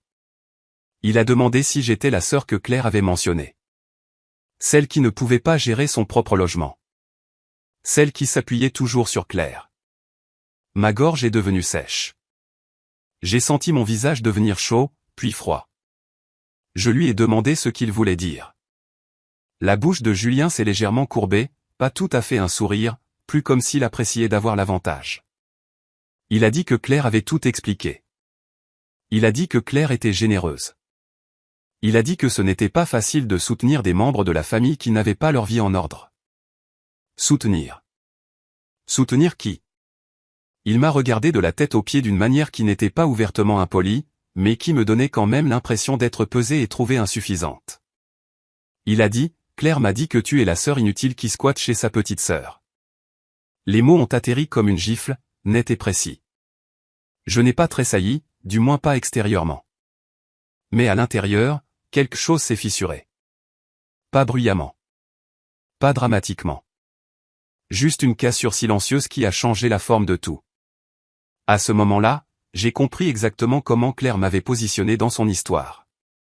Pas comme une sœur avec une carrière et un bail, pas comme une femme qui avait construit quelque chose pour elle-même. J'étais un accessoire. Un avertissement. Un contraste. L'échec qu'elle utilisait pour se faire ressembler au succès. J'aurais pu le corriger. J'aurais pu dire c'est mon appartement. Je paie le loyer. Je travaille dur. J'aurais pu pointer la photo encadrée sur mon étagère, celle avec moi et Raphaël lors d'un week-end, ou la pile de classeurs de travail sur mon bureau, ou mon nom sur le courrier posé près de la porte. J'aurais pu lister chaque détail comme un avocat montant un dossier. Mais quelque chose en moi a refusé. Pas parce que j'étais faible. Pas parce que j'avais peur. Mais parce que j'ai soudain réalisé qu'expliquer ma situation à Julien ne rétablirait rien. Cela ne ferait que l'inviter dans l'argumentation, et il ne méritait pas une place à ma table. Alors je ne me suis pas défendu. Je l'ai juste regardé. Il a bougé, mal à l'aise avec le silence. Les gens comme Julien s'attendent à une réaction. Ils s'attendent à une émotion qu'ils peuvent gérer, une colère qu'ils peuvent rejeter, des larmes qu'ils peuvent prendre en pitié. Quand vous ne leur donnez rien, ils ne savent pas où se mettre. Il a demandé si Claire m'avait dit qu'elle venait. Son ton était plus tranchant maintenant, comme s'il avait déjà décidé que j'étais l'obstacle. Je lui ai dit non. Il a demandé si je pouvais le laisser entrer pour attendre. Je l'ai fixé une seconde, puis j'ai dit non. Ça l'a surpris. Il a cligné des yeux. Il a dit qu'il pensait que c'était chez Claire. J'ai dit, ce n'est pas le cas. Ma voix était calme, mais elle ne tremblait pas. La mâchoire de Julien s'est serrée. Il a regardé au-delà de moi à nouveau, comme s'il pouvait voir le mensonge s'effondrer en arrière-plan. Puis il a essayé une approche différente. Il a dit que Claire travaillait dur. Il a dit qu'elle méritait de belles choses. Il a dit que peut-être je devrais être reconnaissante qu'elle me laisse rester. Reconnaissante. Le mot avait un goût amer. J'ai senti mes mains se recroqueviller contre l'intérieur de la porte, les ongles s'enfonçant dans ma paume. Je pouvais sentir mon rythme cardiaque dans ma gorge. La pièce derrière moi semblait soudain exposée, comme si les murs s'étaient amincis. Je lui ai dit que je ne discuterais pas de ça avec lui. Julien a ricané. Il a dit bien sûr. Il a dit que les gens comme moi devenaient toujours défensifs. Il a dit que Claire était trop gentille, qu'elle devrait arrêter de laisser la famille la tirer vers le bas. Les gens comme moi. La famille la tirait vers le bas.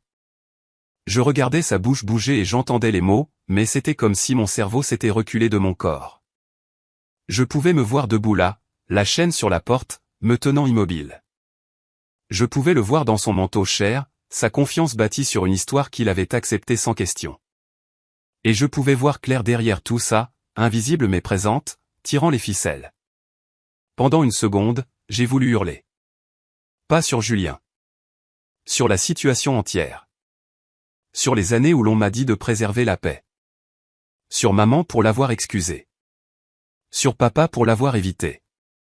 Sur Claire pour avoir pris jusqu'à ce qu'elle commence à prendre mon identité aussi. Mais je n'ai pas hurlé. Je lui ai demandé de partir. Julien m'a fixé comme s'il ne pouvait pas croire que quelqu'un comme moi lui dise quoi faire.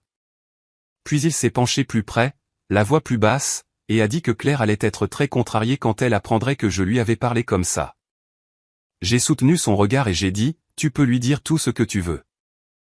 Mes mots semblaient calmes, mais à l'intérieur de ma poitrine, quelque chose s'emballait, pas de la peur cette fois, quelque chose comme de la clarté. Julien a reculé. Il a regardé ma chaîne de porte comme si elle l'offensait. Il a marmonné quelque chose dans sa barbe, puis s'est tourné et est parti, ses chaussures étouffées par la moquette du couloir. À mi-chemin du couloir, il a sorti son téléphone à nouveau, tapant agressivement, appelant probablement Claire, exigeant probablement une explication. J'ai fermé la porte et je l'ai verrouillée, puis j'ai glissé contre elle jusqu'à être assise par terre. Mes genoux remontaient, bras enroulés autour, pas parce que j'essayais de me faire petite, mais parce que mon corps avait besoin d'un point d'ancrage. L'appartement était silencieux. Les tulipes sur le comptoir avaient l'air ridicules maintenant, comme une décoration sur une scène de crime. Je suis restée assise là un long moment, fixant la plainte, remarquant une minuscule égratignure dans la peinture que je n'avais jamais vue auparavant. Mon esprit rejouait les mots de Julien encore et encore, pas parce que je les croyais, mais à cause de ce qu'ils révélaient. Claire avait dit aux gens que je vivais à ses crochets. Claire avait utilisé ma maison pour impressionner un homme, et pour faire ça, elle m'avait transformé en méchante dans son histoire, la grande sœur pathétique, l'exemple à ne pas suivre. Et maman savait. Maman m'avait dit de ne pas l'embarrasser. Papa m'avait dit de laisser tomber. C'était la partie qui me tordait l'estomac. Pas Julien. Pas même Claire. C'était le fait que les gens qui m'avaient élevé avaient regardé cela se produire et avaient décidé que le mensonge comptait plus que ma dignité. Au bout d'un moment, je me suis levé et j'ai traversé mon appartement à nouveau. Cette fois, je l'ai vu différemment. Les oreillers rangés n'étaient pas confortables. Ils étaient des preuves. Le magazine n'était pas anodin. Il était mis en scène. Les tulipes n'étaient pas un cadeau. Elles étaient un accessoire. Mon appartement avait été préparé, et j'avais été effacé du scénario. Je suis allé dans ma chambre et j'ai ouvert mon placard, passant mes doigts sur mes manteaux, mes pulls, les choses qui m'avaient porté à travers les hivers et les années difficiles et les petits matins. Je me suis senti soudain fatigué jusqu'aux os, le genre de fatigue qui vient quand vous réalisez que vous vous battez pour le respect dans un endroit qui n'a jamais été construit pour le donner. Je me suis assise au bord de mon lit et j'ai fixé le mur, écoutant ma propre respiration. Je n'ai pas pleuré. Pas encore. Je me sentais trop sonné pour les larmes. Ce que je ressentais était un lent et lourd naufrage, comme si quelque chose d'important s'était décroché en moi et avait laissé un espace vide. C'était le jour où j'ai été effacé, pas parce que Julien croyait un mensonge, mais parce que Claire avait été assez confiante pour le raconter, et parce que mes parents avaient été assez à l'aise pour le protéger.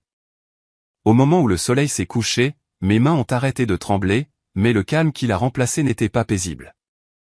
C'était résolu à faire son premier pas silencieux. Je ne savais pas exactement ce que j'allais faire, pas encore. Je savais juste que je ne me tiendrais plus jamais dans ma propre embrasure de porte pour être traité comme si je n'y avais pas ma place. Je suis allé à la cuisine, me suis versé un verre d'eau, et l'ai bu lentement, comme si j'essayais d'apprendre à mon corps qu'il était encore sûr d'exister dans cet espace. Puis je me suis assise à ma table et j'ai fixé la porte, attendant le prochain son, le prochain tour de clé, le prochain acte de la performance de Claire, parce que maintenant je comprenais la vérité. Elle n'allait pas s'arrêter tant que quelque chose ne l'y forcerait pas.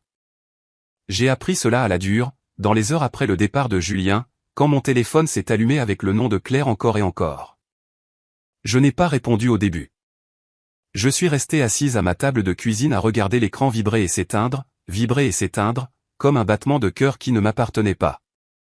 L'air dans mon appartement semblait trop immobile, le genre d'immobilité qui vient après une tempête quand vous attendez de voir ce qui a été détruit. Quand j'ai finalement décroché, je n'ai pas dit bonjour. Claire s'est lancée comme si elle avait répété. Elle a exigé de savoir ce que j'avais dit à Julien. Elle a exigé de savoir pourquoi j'étais difficile. Elle a dit que je l'avais embarrassée, comme si c'était le vrai crime. Pas le mensonge. Pas la clé. Pas le fait qu'un inconnu se soit tenu dans mon entrée et m'ait traité d'inutile à plein poumon parce qu'elle l'avait nourri de ce mot. Je lui ai dit que je ne discutais pas de sa relation avec des inconnus chez moi. Je lui ai dit que Julien était venu sans invitation. Je lui ai dit qu'il m'avait insulté. Claire a eu un petit rire sec, le même qu'elle utilisait quand nous étions enfants et qu'elle savait qu'elle s'en était tirée. Elle a dit qu'il était juste protecteur. Elle a dit qu'il ne le pensait pas comme ça. Elle a dit que si je n'avais pas agi bizarrement, rien de tout ça ne serait arrivé. J'ai senti ma mâchoire se serrer. Je lui ai demandé si elle lui avait dit que l'appartement était à elle. Il y a eu une pause, puis elle a dit que ce n'était pas grand-chose. Elle a dit qu'elle essayait de construire une vie. Elle a dit que je devrais être heureuse pour elle. Elle a dit que Julien avait des standards et qu'elle n'allait pas arriver en ayant l'air de ne rien avoir. J'ai demandé ce que j'étais censé être dans cette histoire. Le rien sur lequel elle marchait. La voix de Claire s'est durcie. Elle a dit que je ramenais toujours tout à moi. Elle a dit que j'étais jalouse. Elle a dit que j'avais toujours été jalouse parce qu'elle était la marrante et moi la responsable, comme si la responsabilité était une sorte de défaut. Elle m'a dit que je devais me détendre, arrêter d'agir comme une victime, arrêter de surréagir. J'ai mis fin à l'appel avant que ma voix ne fasse quelque chose que je ne pourrais pas défaire. Mes mains tremblaient à nouveau. Pas de peur cette fois. De colère. De chagrin. Quelque chose entre les deux. J'ai marché jusqu'à ma fenêtre et j'ai regardé la ville, les gens bougeant sur le trottoir en bas, portant des courses, promenant des chiens, vivant des vies ordinaires. Un instant, je me suis senti séparé d'eux, comme s'ils étaient de l'autre côté d'une vitre épaisse. Je me suis demandé combien d'entre eux rentraient dans des endroits qui étaient vraiment les leurs, des endroits où la serrure signifiait quelque chose. Ce soir-là, j'ai conduit jusqu'à chez mes parents parce que j'avais besoin de le dire à voix haute aux 2 personnes qui avaient créé ce gâchis et continuaient d'insister que c'était de l'amour. Maman a ouvert la porte comme si elle avait attendu, son visage déjà figé dans cette expression qui dit « Je ne suis pas là pour écouter, je suis là pour gérer ». Elle m'a fait entrer, parlant trop vite, me disant que Claire était contrariée, me disant que Julien était contrarié, me disant que j'avais fait une scène. Elle a dit ça comme si j'avais renversé un verre au dîner, pas comme si ma sœur avait bâti un mensonge entier sur mon dos. Papa était dans le salon, assis dans son fauteuil habituel, la télévision allumée doucement. Il a levé les yeux quand je suis entré, puis a regardé ses mains. Je pouvais voir la tension dans ses épaules, la façon dont il se préparait au conflit comme si c'était un phénomène météo qu'il ne pouvait pas contrôler. Je leur ai raconté ce qui s'était passé. Je leur ai dit que Julien était venu à mon appartement. Je leur ai dit qu'il m'avait traité d'inutile. Je leur ai dit qu'il avait dit que je squattais chez Claire, dans ma propre entrée, comme si j'étais une invitée qui devait être reconnaissante de la permission. Les yeux de maman se sont plissés pendant que je parlais, pas par inquiétude pour moi, mais par agacement face au désagrément. Quand j'ai fini, elle n'a pas demandé si j'allais bien. Elle a demandé ce que je lui avais dit. J'ai dit que je lui avais dit qu'il ne pouvait pas entrer. J'ai dit non. Maman a levé les bras au ciel. Manon, a-t-elle dit, tu as humilié ta sœur. As-tu une idée de ce que tu lui as fait? Mon estomac a chuté. Je lui ai demandé si elle m'avait entendu. Je lui ai demandé si elle comprenait que Claire avait menti, que Claire lui avait donné une histoire où je n'existais pas en tant que personne, seulement en tant que problème. Maman m'a balayé de la main. Elle a dit que Claire était sensible. Elle a dit que Claire essayait de faire quelque chose de sa vie. Elle a dit que Julien était un bon parti et que je ne devrais pas saboter ça. Saboter. Ce mot a serré ma gorge. Je lui ai demandé pourquoi protéger ma maison était du sabotage. Je lui ai demandé pourquoi ma dignité comptait moins que la relation de Claire. Maman a dit que je dramatisais. Elle a dit que je prenais toujours les choses personnellement. Elle a dit que si j'avais juste joué le jeu, tout se serait bien passé. Je me suis tourné vers papa alors parce que j'avais besoin qu'au moins l'un d'eux me regarde comme si je comptais. Je lui ai demandé s'il pensait que c'était bien. Papa a soupiré. Il s'est frotté le front comme il le fait quand il veut que le problème disparaisse. Il a dit qu'il souhaitait qu'on s'entende tous. Il a dit que Claire s'emballait. Il a dit, tu sais comment ta mère s'inquiète. Il a dit, la vie est assez dure, ne la rends pas plus dure. Je lui ai demandé s'il pensait que Claire devrait avoir une clé de mon appartement. Papa n'a pas répondu tout de suite. Il a fixé le sol, comme si la réponse y était écrite. Puis il a dit, c'est juste une clé. Il a dit, c'est la famille. Il a dit, ça ne vaut pas la peine de déchirer tout le monde. Et voilà encore. La menace. Si je demandais le respect, j'étais celle qui déchirait les choses. Si je voulais de l'intimité, j'étais celle qui causait des dégâts. Claire pouvait entrer par effraction, mentir, organiser des fêtes, et je serais quand même le problème pour refuser de sourire à travers tout ça. Je leur ai dit que j'avais tout essayé. Je leur ai rappelé que j'avais demandé à Claire d'arrêter. Je leur ai rappelé que j'avais demandé à maman de reprendre le double des clés. Je leur ai rappelé que j'avais changé les serrures. Je leur ai rappelé que Claire avait récupéré la clé de toute façon. Je leur ai rappelé que le syndic m'avait averti après la fête. Je leur ai dit que je pouvais avoir une amende. Je leur ai dit que je pouvais perdre mon appartement si cela continuait à s'aggraver. Maman a ricané comme si une amende était imaginaire. Elle a dit que l'immeuble ne ferait rien de sérieux. Elle a dit que je réfléchissais trop. Je lui ai demandé si elle dirait ça si c'était son nom sur le bail. Le visage de maman a rougi. Elle a dit que peu importait le nom sur le bail parce que nous sommes une famille. Elle a dit qu'un bout de papier ne signifie pas qu'on a le droit d'exclure les gens. Elle a dit que quand elle m'avait élevé, elle ne m'avait pas élevé pour être froide. Je suis resté là dans leur salon, sous la lumière chaude de la lampe dont je me souvenais de mon enfance, et j'ai senti quelque chose en moi se calmer. Pas parce que j'acceptais ce qu'elle disait, mais parce que je le voyais enfin clairement. Maman ne croyait pas que j'avais droit à des limites. Papa ne croyait pas que cela valait l'inconfort de me défendre. Claire croyait que le monde lui appartenait, parce qu'il lui avait appris que c'était le cas. Un instant, j'ai imaginé mon appartement à nouveau. Les tulipes. Les oreillers rangés.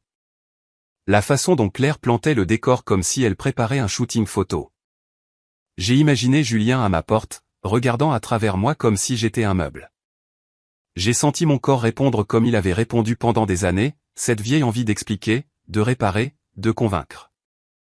Puis j'ai senti autre chose monter et le recouvrir, quelque chose de plus froid et de plus stable. J'ai arrêté de parler. Maman a continué pendant 1 minute, remplissant le silence d'excuses. Papa s'est raclé la gorge. La télévision murmurait en arrière-plan. Ma famille attendait que je riposte, que je plaide ma cause, que je leur donne quelque chose qu'ils pourraient tordre en une autre raison pour laquelle j'étais trop. Je ne l'ai pas fait. J'ai hoché la tête une fois, lentement, comme si je reconnaissais la fin d'une conversation qui avait eu lieu toute ma vie. Maman a demandé si j'écoutais au moins. J'ai dit que oui. Papa a finalement levé les yeux. Ses yeux ont rencontré les miens un bref instant, et j'y ai vu quelque chose comme du regret, mais c'était trop petit et trop tard. Il a ouvert la bouche comme s'il allait dire quelque chose. Puis il a détourné le regard. C'était le silence qui a tout décidé. Ce n'était pas le genre de silence qui arrive quand les gens ne savent pas quoi dire.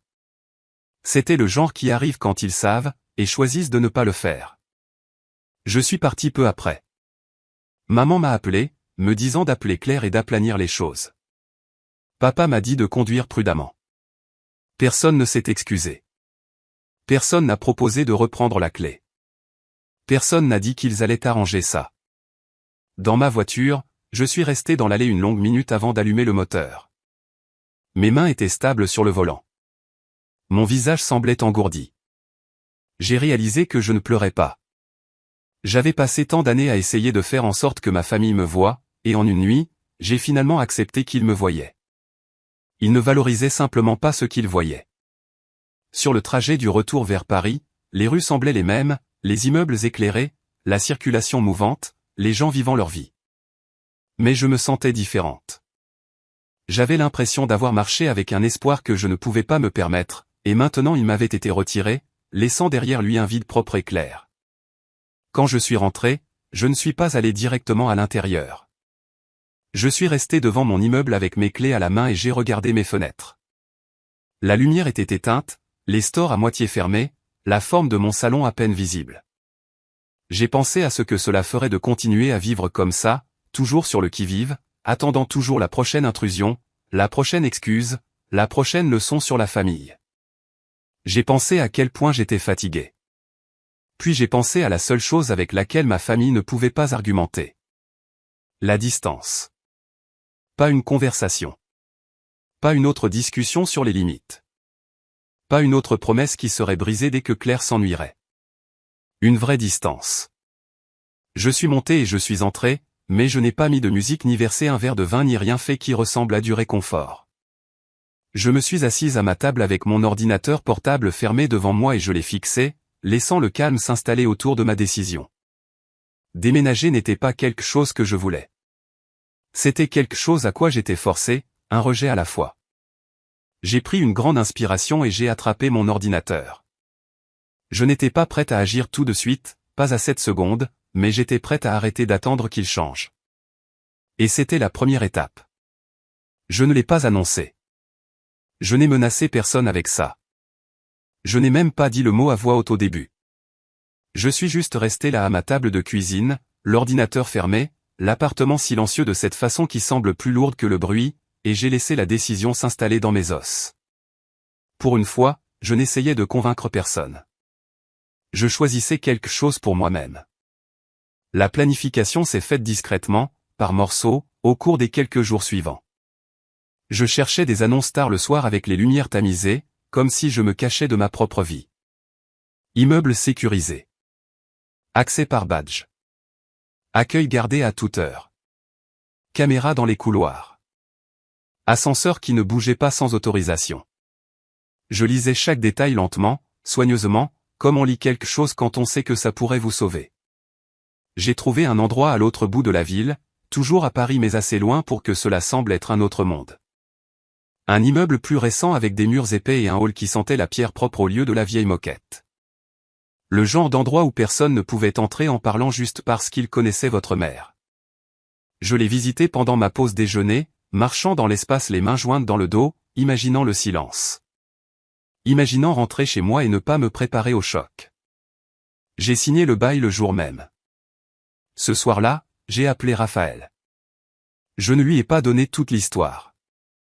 Je n'avais pas besoin de le faire. J'ai juste dit que je déménageais et que j'avais besoin d'aide, discrètement. Elle n'a pas posé de questions. Elle a dit qu'elle serait là. Lucas a offert la même chose quand je lui ai envoyé un SMS, un simple message demandant s'il pouvait m'aider à déplacer quelques affaires après minuit. Il a répondu par un mot. Toujours. Je ne l'ai pas dit à mes parents. Je ne l'ai pas dit à Claire. Je ne l'ai même pas dit à mes collègues au-delà du fait que je pourrais être hors ligne pendant un jour ou deux. Il ne s'agissait pas de disparaître dramatiquement. Il s'agissait de partir sans donner à quiconque la chance d'interférer. J'ai emballé lentement, délibérément. Pas tout. Juste ce qui comptait. Les vêtements que j'aimais. Les livres qui m'avaient aidé à traverser des années difficiles. La photo encadrée de moi et Raphaël riant sur une plage vantée. J'ai laissé derrière moi tout ce qui ressemblait à une obligation. La tasse que maman m'avait donnée parce qu'elle pensait qu'elle m'allait mieux que celle que j'aimais. Le coussin que Claire prétendait être pratiquement à elle parce qu'elle l'aimait tant. La chaise supplémentaire que papa insistait pour que j'aie au cas où des gens viendraient. Je ne voulais rien qui puisse servir d'excuse pour venir me chercher. Le soir du déménagement, Raphaël et Lucas sont arrivés juste après 11 heures, tous deux vêtus de sweat à capuche sombre comme si nous planifions quelque chose d'illégal. Le couloir était calme, la plupart de l'immeuble endormi, les lumières tamisées à ce jaune doux destiné à décourager le flânage. Nous parlions à voix basse, plus par instinct que par nécessité. Raphaël m'a demandé si ça allait. J'ai hoché la tête. Lucas m'a tendu un rouleau de scotch sans un mot. Il y avait du réconfort là-dedans, chez des gens qui n'avaient pas besoin d'explications pour être présents. Nous avons travaillé rapidement. Carton empilé. Sac porté. Chaque trajet dans le couloir ressemblait à une petite libération. Ma vie partait pièce par pièce, pas dans le chaos, mais avec intention. À un moment donné, je me suis arrêté et j'ai regardé autour de mon appartement, presque vide maintenant, et j'ai ressenti un étrange mélange de chagrin et de soulagement. Cet endroit avait été le mien autrefois. Ou du moins, il aurait dû l'être. Le camion de déménagement tournait au ralenti dehors, moteur bas et régulier. Nous avons tout chargé dans le noir, l'air nocturne frais contre ma peau. Quand le dernier carton a été dedans, Lucas a fermé la porte du camion doucement, comme s'il ne voulait pas réveiller l'immeuble. Raphaël a serré ma main. « Tu fais la bonne chose », a-t-elle dit. Je l'ai cru. Avant de partir, je suis remonté une dernière fois. L'appartement résonnait maintenant, mur nu, sol propre et vide. Je me suis tenu au milieu du salon et j'ai écouté. Pas de musique. Pas de voix. Juste le bourdonnement de l'immeuble et ma propre respiration. J'ai marché jusqu'à la porte et j'ai sorti le double des clés de mon sac, celui que maman avait insisté pour redonner à Claire. Je l'ai placé dans une enveloppe avec le nom de mon propriétaire dessus et je l'ai glissé dans la boîte aux lettres du bureau en bas en sortant. Pas de mots. Pas d'explication. Juste un retour. Le nouvel immeuble m'a accueilli avec une efficacité silencieuse. Le personnel de nuit a vérifié mon identité, m'a remis un badge noir élégant et m'a souhaité la bienvenue par mon nom. Cette petite courtoisie m'a presque fait pleurer. Être reconnu sans être revendiqué. Être reconnu sans être envahi. Quand je suis entré dans mon nouvel appartement, la porte a cliqué derrière moi avec un son qui semblait définitif de la meilleure façon. Je suis resté là dans le noir un moment, puis j'ai allumé la lumière. L'espace était propre, neutre, intact. Pas encore d'histoire. Pas d'empreintes sauf les miennes. Les premiers jours ont été presque déconcertants dans leur calme. Je gardais mon téléphone en silencieux et face contre table. Je dormais profondément, sans me réveiller à chaque son. Je cuisinais et laissais les choses exactement là où je les mettais, puis je revenais pour les trouver inchangées. Je marchais dans les couloirs et faisais un signe de tête à des inconnus qui ne connaissaient pas mon nom, qui ne connaissaient pas ma famille, qui n'avaient aucune attente envers moi. Ce n'était pas une fuite. C'était choisir la sécurité. C'était choisir une vie où la serrure signifiait quelque chose. Je ne me sentais pas victorieuse. Je me sentais stable. Et dans cette stabilité, j'attendais, sachant que le calme ne durerait pas éternellement. La 4e nuit dans mon nouvel appartement, je me suis endormi plus vite que je ne l'avais fait depuis des années. Pas parce que j'étais épuisé, même si je l'étais, mais parce que mon corps croyait enfin qu'il était en sécurité. L'immeuble bourdonnait doucement, un son bas et régulier qui ressemblait plus à une protection qu'à du bruit. L'air sentait le propre et le neutre, pas la cuisine ou le parfum de quelqu'un d'autre, juste le vide tranquille d'un espace en train de devenir le mien. J'ai laissé une petite lampe allumée dans le salon. Je me suis dit que c'était parce que j'aimais la façon dont la lumière réchauffait le parquet, mais si j'étais honnête, c'était parce qu'une partie de moi croyait encore que la lumière signifiait le contrôle. Je me suis roulé sur le côté et je n'ai pensé à rien en particulier. Pas à Claire. Pas à maman. Pas à papa. Pas à l'appartement que j'avais laissé derrière. Juste le simple confort de mon oreiller sentant mon propre shampoing. Mes épaules se sont détendues. Ma mâchoire s'est desserrée. J'ai dérivé sans me préparer à l'impact. Puis un son a tranché mon sommeil. Au début, il n'a pas été enregistré. Une sonnerie aiguë, insistante, qui n'avait pas sa place dans un rêve. Elle pulsait dans un rythme qui semblait faux, trop urgent pour être ignoré. Mes yeux se sont ouverts dans l'obscurité, mon cœur accélérant déjà avant que mon esprit ne rattrape le retard. Le son n'était pas à l'intérieur de mon appartement. L'immeuble était calme. C'était mon téléphone. Je l'ai attrapé sur la table de nuit, plissant les yeux contre la luminosité soudaine de l'écran. Appel manqué. Notifications empilées les unes sur les autres. Une icône de messagerie clignotante. L'heure indiquait 3h07 du matin. Pendant quelques secondes, mon esprit est devenu vide. J'ai pensé que c'était peut-être le travail, une urgence qui ne pouvait pas attendre le jour. Puis j'ai vu le numéro. Inconnu. Il a sonné à nouveau immédiatement. J'ai failli laisser faire. J'ai failli retourner le téléphone face contre table et me dire que ce n'était plus ma responsabilité. Puis je l'ai entendu, faible mais incomparable, saignant à travers le haut-parleur avant même que je ne réponde. Des sirènes. Pas proche de moi. Proche de quelque chose que je connaissais. J'ai répondu, la voix rauque de sommeil, et j'ai dit allô. La voix à l'autre bout était calme et professionnelle. Ils ont demandé si j'étais Manon Dubreuil. Entendre mon nom prononcé comme ça à 3h07 du matin a fait basculer la pièce. J'ai dégluti et dit oui. Ils ont demandé si j'étais en sécurité.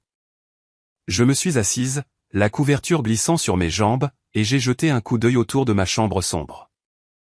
Le contour de ma commode. La porte fermée. L'immobilité. J'ai dit oui, je suis en sécurité. Il y a eu une pause, mesurée, prudente. Puis ils ont dit qu'il y avait eu un incident à mon ancienne résidence et ont demandé si j'y vivais encore. Ancienne résidence. Les mots étaient trop propres pour ce qu'ils remuaient en moi. J'ai dit non. J'ai déménagé. Une autre pause. Puis ils ont dit qu'il y avait eu un déclenchement d'alarme et un signalement de tentative d'effraction. La sécurité de l'immeuble a répondu. Le locataire actuel a appelé le 17. Mon cœur a commencé à battre si fort que je pouvais le sentir dans ma gorge. Mon appartement était calme, inchangé, mais mon corps est revenu à de vieux schémas, cette vigilance familière qui ne dormait jamais complètement. J'ai demandé ce qui s'était passé. Ils n'ont pas donné de détails. Ils ont dit qu'ils avaient besoin de vérifier des informations et ont demandé si je pouvais venir au commissariat dès que possible. J'ai regardé mes mains brillant pâlement dans la lumière du téléphone et j'ai réalisé que je retenais mon souffle. Je l'ai laissé sortir lentement et j'ai dit que je viendrais. Quand l'appel s'est terminé, je suis resté assise là à écouter le bourdonnement de l'immeuble. Pas de pas. Pas de voix. Pas de clé tournant dans ma serrure. Et pourtant, mes nerfs étaient en feu, comme si quelqu'un venait d'être dans mon espace. Je me suis levé et j'ai enfilé un pantalon de survêtement et un sweatshirt, mes mouvements automatiques. En remplissant un verre d'eau, mon esprit a formé la seule explication qui avait du sens. Claire. Pas de colère au début. Juste une lourde certitude. Claire croyait toujours que mon ancien appartement lui appartenait. Dans son esprit, mon bail était de la paperasse. Mes limites étaient un bruit de fond. L'appartement était un symbole qu'elle avait déjà revendiqué, et les symboles ne changent pas de propriétaire juste parce que les faits changent. Mon téléphone a vibré à nouveau et j'ai tressailli. Maman. J'ai fixé l'écran jusqu'à ce qu'il s'éteigne. Puis Claire. Je n'ai pas répondu. Puis papa. Ma gorge s'est serrée. Un instant, la mémoire musculaire a failli gagner. Puis je me suis souvenu de maman me blâmant pour avoir embarrassé Claire. Papa détournant le regard. Le silence qui avait pris ma décision pour moi. J'ai laissé sonner. Des textos ont suivi, s'empilant plus vite que je ne pouvais les lire. Où es-tu? Appelle-moi. Réponds maintenant. Puis un autre message, court et tranchant. Ce n'est pas drôle.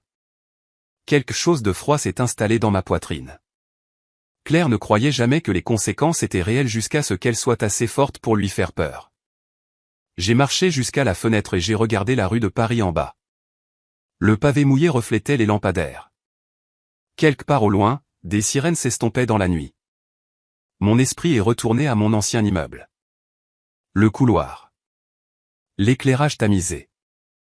J'ai imaginé Claire debout là, confiante, peut-être habillée pour sortir, peut-être tenant son téléphone juste comme il faut. Et Julien à côté d'elle. Parce que ça faisait partie du truc. Claire ne voulait pas juste un accès. Elle voulait une preuve. Elle voulait jouer la comédie. Je pouvais le voir clairement. Amener Julien tard le soir parce que tard le soir semble dramatique. Vouloir lui montrer l'endroit à nouveau. Vouloir le rassurer. Vouloir faire tenir le mensonge. Puis la clé n'a pas fonctionné. Parce que je l'avais rendue. Parce que j'avais déménagé. Parce que quelqu'un d'autre vivait là maintenant. J'ai imaginé le sourire crispé. Le rire forcé. Le refus de laisser la réalité atterrir. Elle dirait que la serrure était cassée. Elle dirait que l'immeuble a changé quelque chose. Tout sauf je faisais semblant. Et quand la clé a échoué, je savais ce qu'elle ferait ensuite. Elle essaierait quand même. Elle le faisait toujours.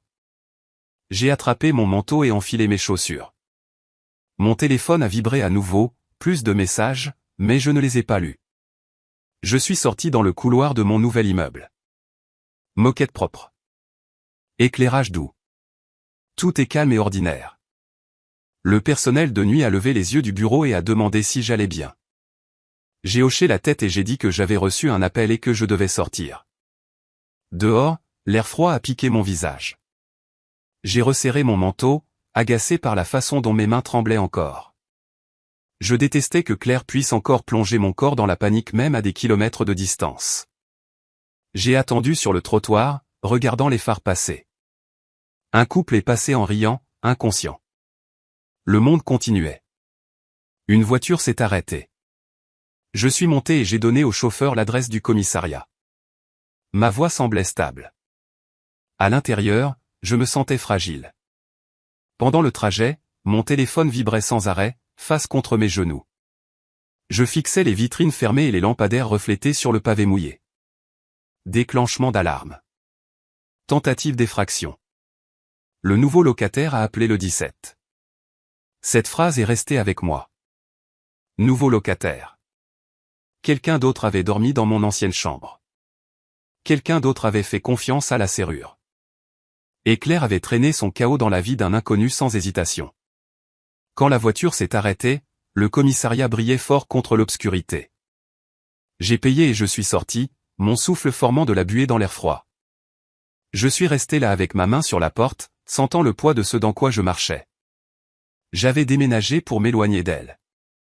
Mais à 3h07 du matin, elle avait encore trouvé un moyen de faire battre mon cœur. J'ai pris une grande inspiration et je suis entré. Le poste était éclairé crûment, tout en reflets fluorescents et murs pâles qui rendaient tout exposé. L'air sentait le vieux café et le désinfectant.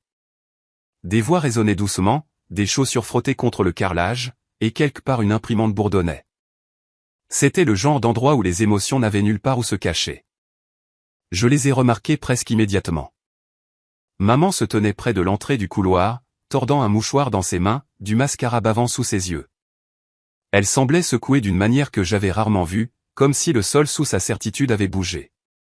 Papa était un pas derrière elle, main fourrée dans les poches, fixant le sol comme s'il espérait qu'il pourrait s'ouvrir et l'avaler. Claire était assise rigide sur un banc, bras croisés serrés contre sa poitrine, mâchoire crispée, yeux fixés droit devant. Elle avait l'air en colère, pas effrayée. En colère que les choses aient échappé à son contrôle. Et puis il y avait Julien. Il se tenait près de Claire, grand et raide, sa confiance réduite à quelque chose de fragile. Quand il m'a vu, ses yeux se sont légèrement écarquillés. Il n'y avait pas de mépris dans son expression maintenant, seulement de la confusion, peut-être de l'embarras. Il ressemblait à un homme réalisant qu'il était entré dans la mauvaise histoire. Maman s'est précipitée vers moi dès qu'elle m'a vu, sa voix montant. Elle a demandé où j'avais été, pourquoi je disparaîtrais comme ça, pourquoi j'avais fait peur à tout le monde. Ses mots se bousculaient, la panique emmêlée à l'accusation. Je n'ai pas bougé vers elle. J'ai dit que j'allais bien. J'ai dit que j'avais déménagé.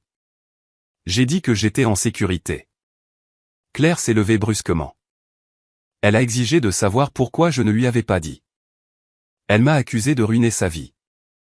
Sa voix était tranchante, répétée, comme si elle jouait encore la comédie même ici. Avant que je puisse répondre, une policière en uniforme s'est approchée. Elle s'est présentée comme l'agent Bonnet et m'a demandé de venir avec elle dans une petite pièce pour que nous puissions parler en privé. Maman a essayé de suivre, mais l'agent l'a arrêtée doucement et a dit qu'elle avait besoin de me parler seule d'abord. La pièce était simple. Une table. 2 chaises. Une pile de formulaires. Pas de confort, pas de distraction. Juste des faits. L'agent Bonnet a demandé si je vivais toujours à mon ancien appartement. J'ai dit non. Je lui ai dit que j'avais déménagé plus tôt dans la semaine. Elle a demandé si j'avais donné à quelqu'un la permission d'entrer après mon départ. J'ai dit non. Je lui ai dit que j'avais rendu le double des clés au propriétaire. Elle a hoché la tête et l'a noté. Elle a demandé si ma sœur avait déjà vécu là. J'ai dit non. J'ai expliqué que Claire avait un double pour les urgences, et que j'avais demandé à le récupérer, mais que mes parents le lui avaient donné quand même. Entendre cela dit à voix haute le faisait sonner exactement comme ce que c'était. Pas de l'amour. Pas de l'inquiétude. Un schéma. L'agent Bonnet a demandé combien de fois Claire était entrée dans mon appartement sans permission avant mon déménagement. J'ai hésité, puis j'ai dit 23 fois en 6 mois, à ma connaissance. J'ai expliqué comment j'avais commencé à compter après que mon courrier a été ouvert et mes affaires déplacées. J'ai mentionné la fête, l'avertissement du syndic, et les posts sur les réseaux sociaux. Elle a écouté sans interrompre. Puis elle a expliqué ce qui s'était passé cette nuit-là. Le nouveau locataire dormait quand l'alarme s'est déclenchée. La sécurité de l'immeuble a répondu en premier et a trouvé 2 personnes tentant d'accéder au logement. Effrayé, le locataire a appelé le 17. Les agents sont arrivés et ont trouvé les membres de ma famille dans le couloir, accompagnés d'un invité. Julien. L'agent Bonnet a dit que la tentative d'entrée n'était pas accidentelle. Elle a dit qu'il y avait des traces de manipulation sur la porte. Elle a dit que le locataire ne les connaissait pas et croyait que c'était un cambriolage. Mon estomac s'est serré en imaginant un inconnu se réveillant en sursaut dans le noir, le cœur battant, pensant que quelqu'un forçait l'entrée. C'était trop familier. L'agent Bonnet a demandé si je voulais documenter les entrées non autorisées précédentes, pas seulement celles de ce soir. Elle a expliqué que cela établirait un schéma. Elle a aussi expliqué l'option d'émettre un rappel à la loi formelle ou de porter plainte pour violation de domicile contre Claire. J'ai hésité. Mes parents m'avaient élevé en croyant qu'impliquer la police était franchir une ligne impardonnable. Garder ça en famille. Ne pas rendre les choses publiques. N'embarrasser personne. Puis je me suis souvenu de Julien à ma porte, me traitant d'inutile. Je me suis souvenu de maman me disant de ne pas faire mal paraître Claire. Je me suis souvenu de papa détournant le regard. Je me suis souvenu d'avoir nettoyé après une fête que je n'avais pas organisée. J'ai dit oui. J'ai dit que je voulais que ce soit documenté. Signer le formulaire m'a stabilisé. Les faits ont du poids. Ils ne plient pas juste parce que quelqu'un veut qu'il le fasse. L'agent Bonnet a dit qu'elle ferait entrer ma famille pour que nous puissions clarifier les prochaines étapes. Quand ils sont entrés dans la pièce, la tension s'est épaissie. Maman a immédiatement commencé à expliquer, disant qu'ils étaient inquiets, disant qu'ils pensaient que j'étais à l'intérieur, disant qu'ils devaient vérifier que j'allais bien. Sa voix tremblait, dramatique et urgente. L'agent Bonnet a croisé son regard et a dit que l'inquiétude n'accordait pas d'accès légal. Elle a dit que j'étais une adulte. Elle a dit que la permission comptait. Claire a argumenté ensuite. Elle a dit que ce n'était pas un vrai cambriolage. Elle a dit qu'elle avait été là avant. Elle a dit que c'était pratiquement chez elle aussi. Pratiquement. L'agent Bonnet s'est tourné vers moi et a demandé si j'avais donné à Claire la permission d'entrer après mon déménagement. J'ai dit non. J'ai dit que j'avais rendu la clé. J'ai dit que je n'avais pas partagé ma nouvelle adresse. Maman m'a fixé comme si je l'avais trahi. Elle a demandé pourquoi je ferais ça à ma famille. Elle a dit que je les faisais passer pour des criminels. Papa a finalement parlé. Il a dit qu'il voulait juste savoir que j'allais bien.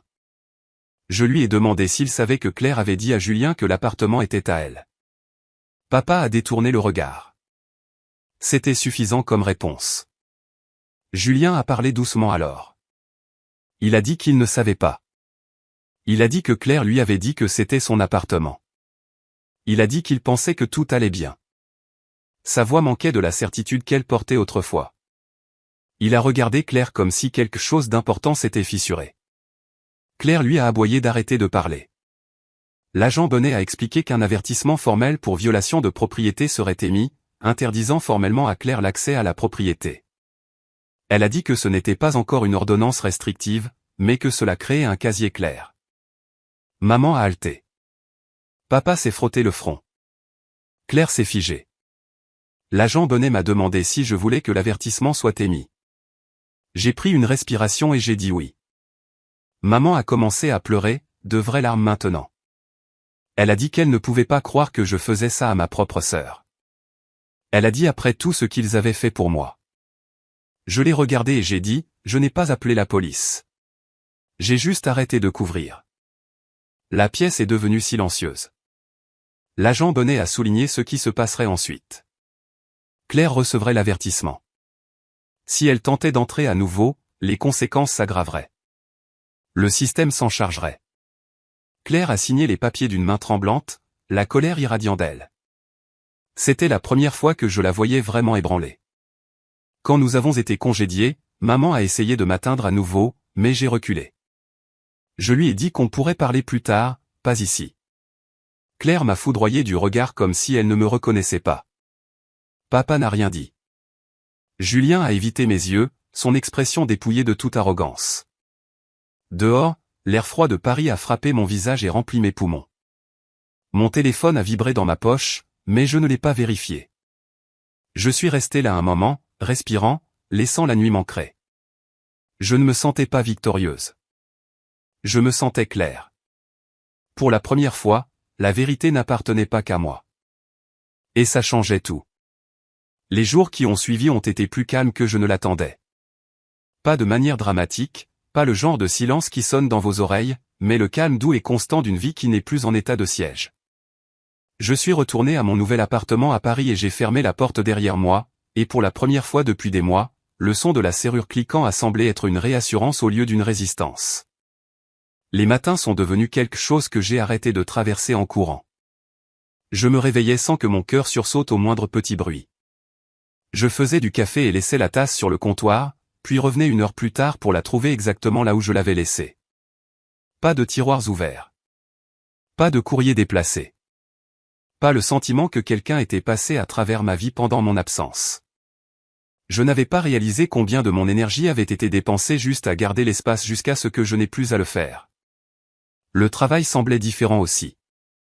J'étais plus concentré, moins dispersé. Mon esprit ne dérivait pas constamment vers des questions comme est-ce que Claire est passée aujourd'hui ou est-ce que maman lui a donné une autre excuse. Je pouvais rester assise en réunion sans ce bourdonnement sourd d'anxiété courant sous tout le reste. Mes collègues l'ont remarqué avant moi. L'un d'eux m'a dit que j'avais l'air reposé. Un autre a dit que je semblais plus légère. J'ai souri et dit que je venais de déménager, ce qui était vrai à plus d'un titre. Ma famille n'a pas disparu complètement. Ce n'était jamais mon but. Mais la forme de notre relation a changé, et pour une fois, elle a changé à des conditions qui n'exigeaient pas que je disparaisse à l'intérieur de moi-même. Nous nous sommes rencontrés uniquement dans des lieux publics après cela. Un café près des Halles. Un petit resto tranquille en dehors de la ville. Terrain neutre, où les murs et les témoins rendaient les limites plus faciles à tenir. Maman était prudente maintenant, comme quelqu'un marchant dans une pièce après que les meubles ont été réarrangés. Elle essayait encore de pousser parfois, posait encore des questions qui bordaient de trop près des endroits que j'avais décidé de garder privés, mais elle s'arrêtait net quand je ne répondais pas. Papa écoutait plus qu'il ne parlait. Il évitait toujours le conflit, mais je pouvais voir quelque chose dans ses yeux qui n'avait pas été là avant, une reconnaissance que le silence lui avait coûté quelque chose. Claire était différente. Elle ne s'est pas excusée. Je ne m'attendais pas à ce qu'elle le fasse. Mais elle a arrêté de débarquer à l'improviste. Elle a arrêté de demander des clés. Elle a arrêté de traiter ma vie comme une extension de la sienne. La confiance qu'elle portait autrefois si facilement était plus silencieuse maintenant, tempérée par des conséquences qu'elle ne pouvait pas charmer pour les faire disparaître. Nous parlions moins, et quand nous le faisions, c'était gardé. Il y avait une distance entre nous qui semblait triste, mais aussi nécessaire. Julien n'est pas revenu sur le tapis. Quelle que soit l'illusion que Claire avait bâtie avec mon appartement comme fondation, elle s'était effondrée sous le poids de la réalité. Je n'ai pas posé de questions. Certaines vérités n'ont pas besoin de suite. Le soir, dans mon nouveau chez-moi, je m'asseyais parfois sur le canapé avec les lumières tamisées et je pensais à quel point j'étais passé près de me perdre en essayant de garder tout le monde confortable. Je pensais à toutes les fois où je m'étais dit que ce n'était pas si grave, que je surréagissais, que la famille fait juste les choses différemment. Je pensais à la fréquence à laquelle on apprend aux femmes à douter de leur instinct, surtout quand cet instinct demande de l'espace. La vérité est que je ne suis pas parti parce que j'étais en colère. Je suis parti parce que j'étais fatigué d'être effacé. Protéger ma paix ne m'a pas rendu froide. Cela m'a rendu honnête. Cela m'a montré que les limites ne sont pas des punitions. Ce sont des instructions sur la façon de vous traiter si l'on veut rester dans votre vie. Certaines personnes peuvent les suivre. D'autres se révèlent quand elles ne le peuvent pas. Je n'ai rien gagné de la façon dont les gens pensent habituellement à la victoire. Il n'y a pas eu de grande confrontation, pas d'excuse qui a tout réparé, pas de moment où tout le monde a soudain compris. Ce que j'ai gagné était plus silencieux et plus permanent. J'ai gagné le sommeil. La concentration. Un sentiment de sécurité qui ne dépendait pas du comportement de quelqu'un d'autre. Parfois, la guérison ressemble à du drame. Parfois, elle ressemble à une porte verrouillée qui reste verrouillée. Je vis toujours à Paris. Je marche toujours dans les mêmes rues, je prends les mêmes métros et je vis une vie ordinaire. Mais à l'intérieur, quelque chose de fondamental a changé. Je n'explique plus mes choix aux gens qui profitent du fait de mal me comprendre. Je ne confonds plus tolérance et amour. Et je ne remets plus mes clés, littéralement ou autrement, à des gens qui refusent de respecter ce qu'elles ouvrent. Si vous vous êtes déjà senti coupable de vous choisir vous-même, j'espère que mon histoire vous rappelle que la paix n'est pas quelque chose qu'on vous donne. C'est quelque chose que vous protégez. Et si on vous a déjà dit que vous étiez trop ou pas assez pour votre propre famille, souvenez-vous de ceci. Le silence peut être un pouvoir, et la vérité peut être la plus bruyante des revanches.